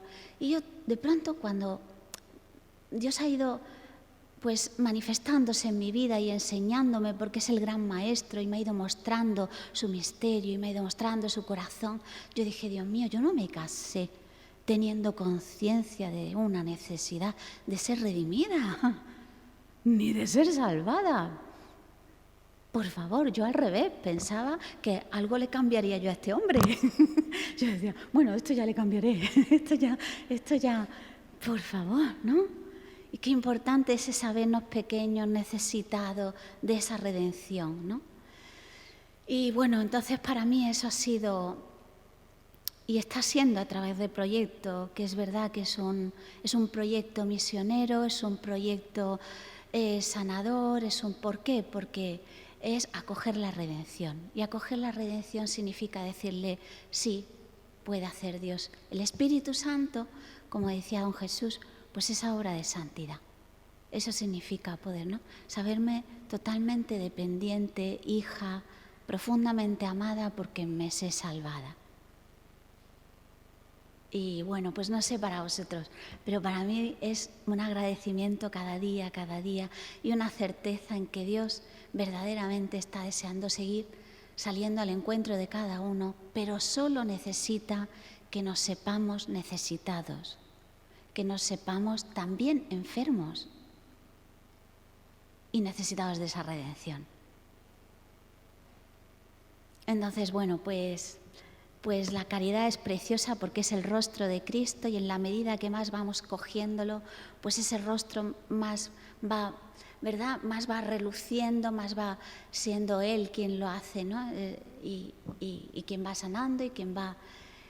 Pues tantos testimonios que Dios ha permitido que veamos en nuestra vida de matrimonios tan profundamente heridos,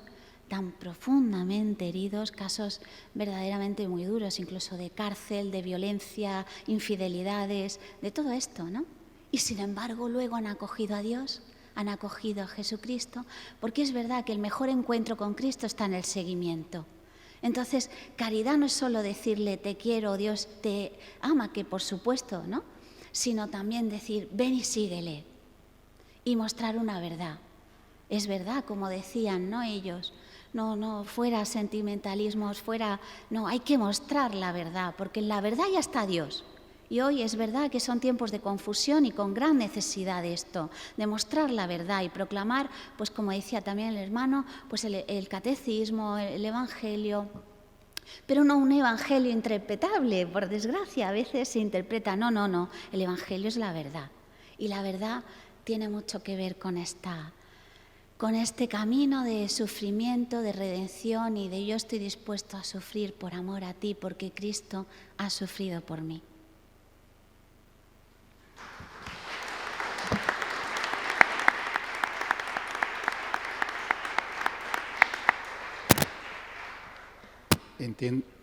Entienden ahora por qué me casé con ella, ¿no?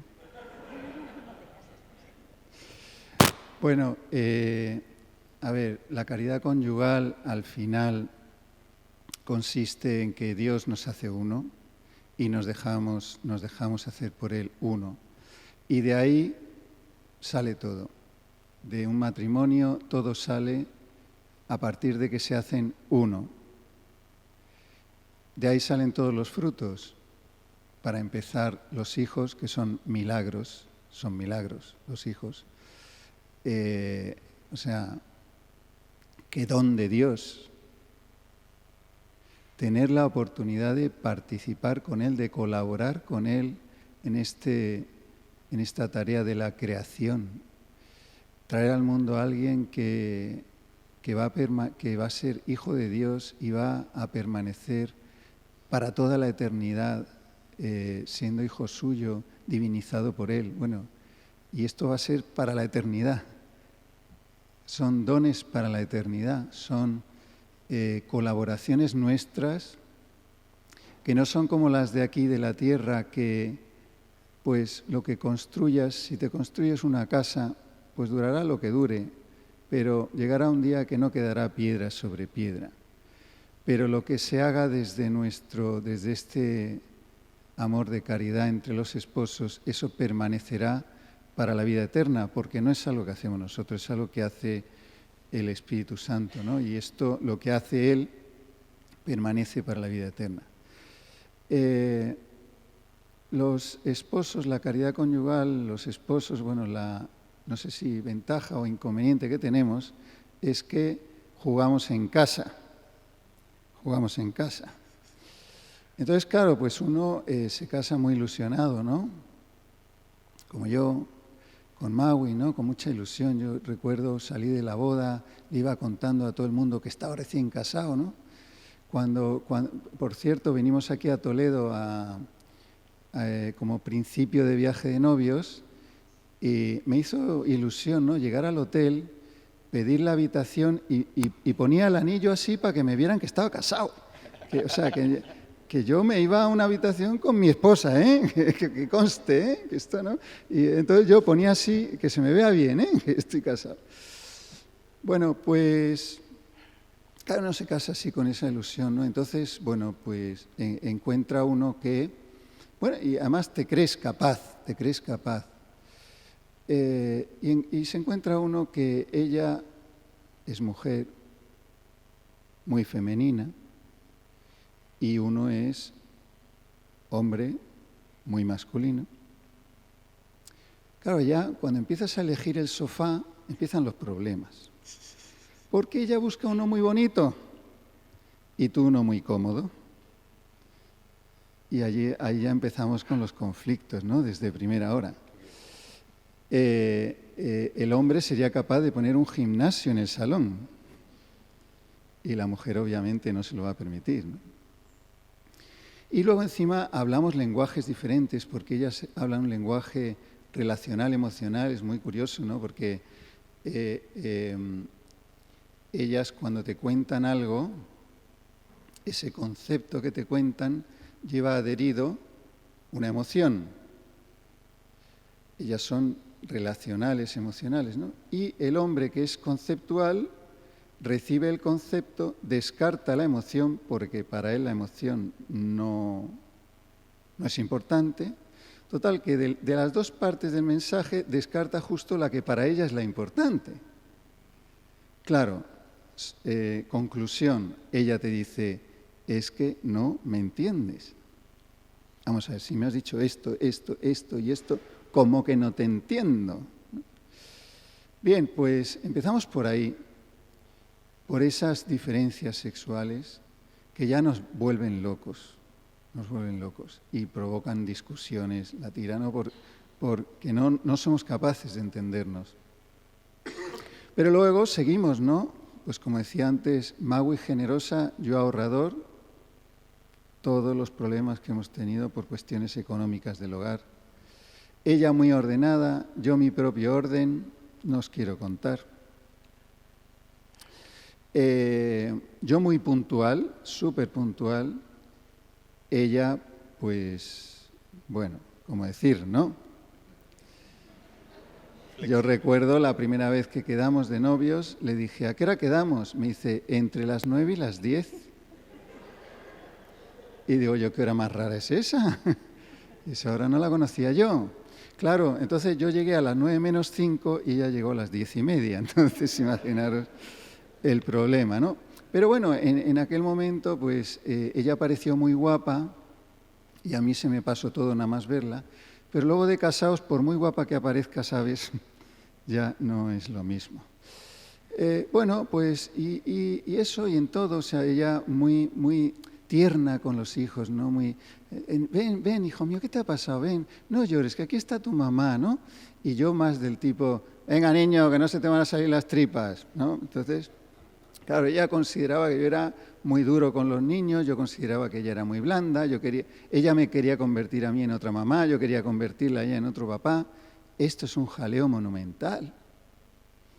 Y para colmo, pues a ella le gusta dormir con la puerta abierta, a mí con la puerta cerrada. Ella empachurra el dentífrico, yo lo enrollo por abajo, o sea que cualquier cosa que cojas, ¿no? Entonces, claro, cuando uno hace esta lectura, pues dice lo de los discípulos. Si esto es así,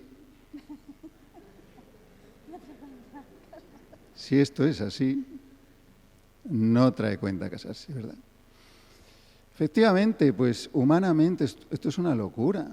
Y nosotros de verdad que intentamos humanamente todo lo habido y por haber, porque queríamos querernos, os lo puedo asegurar, queríamos querernos. Hicimos todo lo que se nos ocurrió, queríamos querernos, pero no era posible. ¿Sabéis por qué? Porque esto no lo hacíamos nosotros. Esto es una obra de Dios. Cuando entendimos que lo que recibimos el día que nos casamos no fue un plan guay en el que nos íbamos por fin a vivir juntos y ya íbamos a hacer nuestra propia vida lo que nos diera la gana, sino que ese día estábamos recibiendo el don del amor de Cristo a su esposa, la Iglesia. Cuando entendimos lo que esto significaba, el tesoro que recibimos aquel día en aquellas manos, que es un don que dice uno, bueno, Dios mío, ¿qué me has dado? Y cuando empezamos a vivir nuestro matrimonio desde eso, fieles a eso y dejándonos llevar por lo que Cristo iba haciendo entre nosotros, no poniéndole impedimentos.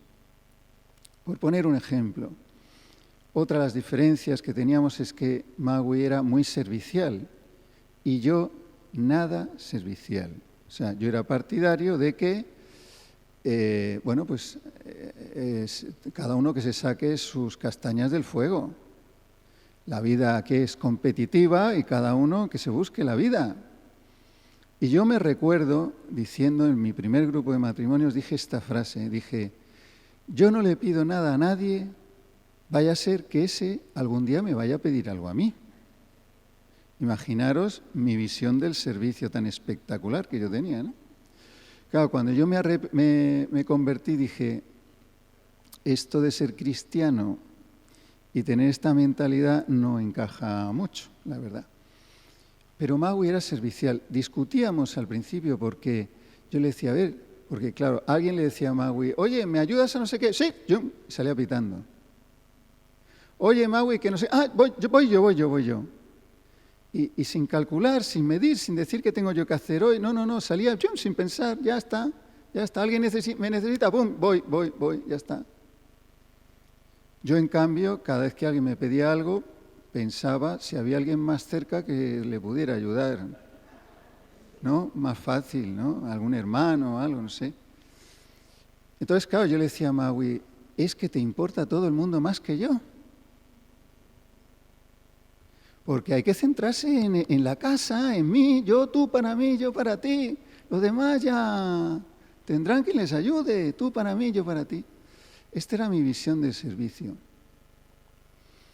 Bueno, yo entendí que Dios me daba un don a través de Magui. Yo entendí que Dios había creado a Magui para mí tal como es y que Él iba a actuar a través de Magui para hacerme santo a mí. Para llevarme a mí hasta Él, lo iba a hacer a través de ella. Y yo veía que no era servicial y Magui sí era servicial. Así que le dije, tú mandas, someteos los unos a los otros como al Señor, tú mandas. Y me decía, ven tal, coges esto, tal. Y yo pues iba, cogía tal, no sé qué, volvía, ¿qué más? Sara, vas, tal, no sé qué. Claro, me costaba horrores porque tenía mis apegos, mi egoísmo, ¿no? Ahí recalcitrante, ¿no? Bueno, hoy, lo han dicho en la presentación, dedico mi vida a entregarme a los demás. ¡Cha! Obra de Dios a través de mi esposa. ¿Cuánto me ha entregado Dios a través de mi esposa? Entre otras cosas, me ha ayudado a acoger la fe verdadera, ¿no? La fe verdadera. ¿Cuántas gracias le doy a Dios todos los días por mi esposa? Por el don de mi esposa, porque Él actúa a través de ella, estoy convencido, ¿no? Porque ella es ministra de la gracia de Dios desde el día que se casó conmigo. Y eso no fue solo el día que se casó conmigo, permanece. Ella sigue siendo cada día, en cada minuto, ministro de la gracia de Dios para mí. Entonces, entender el matrimonio de esta manera te cambia la vida, te cambia el matrimonio, te ayuda a hacerte más santo, claro.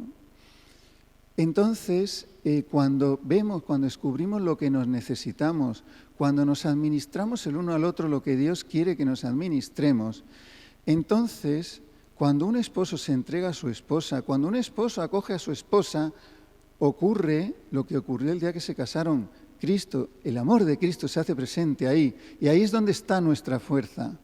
Cuando un esposo y una esposa se entregan el uno al otro, hacen presente el amor de Cristo allí donde estén. Y esto lo llamamos nosotros la bomba atómica del amor. Y la podemos hacer estallar allá donde estemos, en cualquier rincón del mundo, porque los esposos estamos en el mundo. Y es Él quien lo hace. Y algunos se han convertido porque nos han dicho, es que he visto cómo os miráis. Y nosotros hemos dicho, ¿y cómo nos miramos? Nosotros no somos conscientes, pero al entregarnos el uno al otro, contempladme Contempladlo y quedaréis radiantes. Contemplad a Cristo en un matrimonio y esto llama, esto te cala, esto te convierte a ti también. Después de unos años de empezar a vivir esto, nuestro hijo mayor en un testimonio dijo: yo creo en Dios porque he visto lo que ha hecho con mis padres y eso no es humano.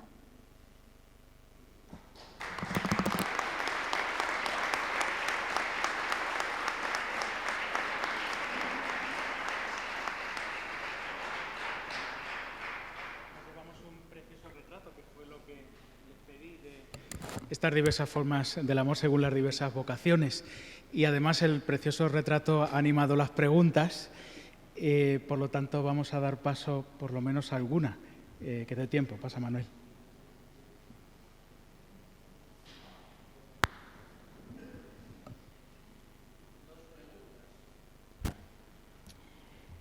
La primera de ellas, ¿cómo veis vosotros la relación entre la actual crisis espiritual y la crisis de autoridad de los pastores? Haces, si te parece, las dos seguidas porque no nos queda mucho tiempo. Y la otra es una pregunta en doble dirección. Al matrimonio, ¿qué esperáis de un sacerdote para vivir en santidad? Y a los sacerdotes y a la consagrada, ¿qué esperáis de un matrimonio para vivir en santidad? Yo quiero, ¿está activo? Sí. Yo quiero responder esa segunda, que es muy fácil. Yo quiero que haya más matrimonios como vosotros.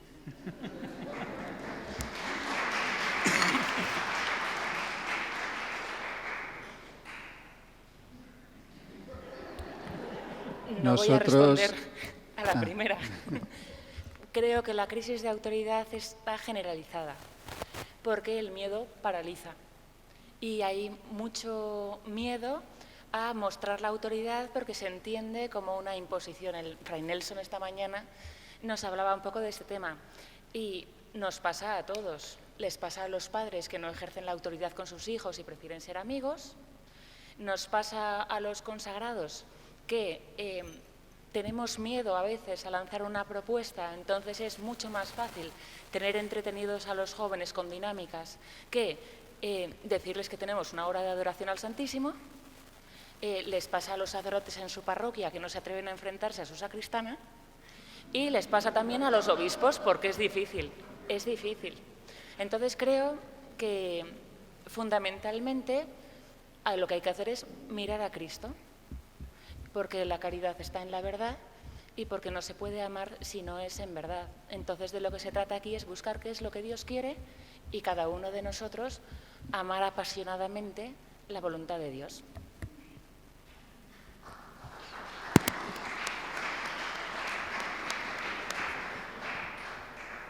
Bueno, pues nosotros creemos que la autoridad, como decía ella, pues es la verdad.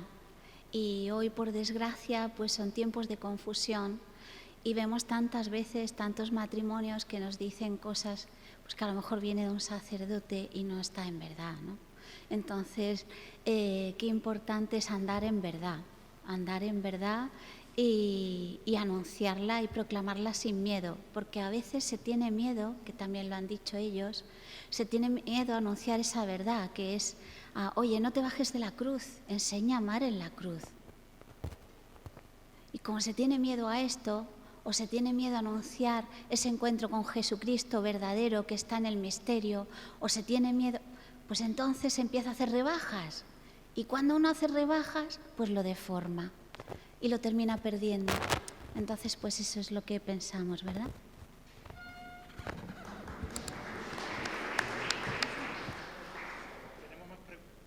¿No tenemos más preguntas ya? Jesús. Si hay más preguntas, prefiero no... O sea, muy rápidamente. Para mi entender, el fracaso de la autoridad, como ha dicho la Madre Cristina en todas las dimensiones, es que buscamos más nuestra gloria personal que la gloria de Dios. Nos da miedo quedar mal. Nos da miedo quedar mal ante los hijos, Da miedo quedar mal ante nuestros feligreses, ante nuestros sacerdotes. Tenemos miedo, porque tenemos como una profundísima necesidad de buscar la afirmación en los hombres y no en Dios. El día que busquemos solamente la gloria de Dios y no la gloria de los hombres, creo que recuperaríamos el sentido de la autoridad, que es vivir en la verdad, y cada uno tiene que asumir la misión y el puesto que le ha tocado en la vida.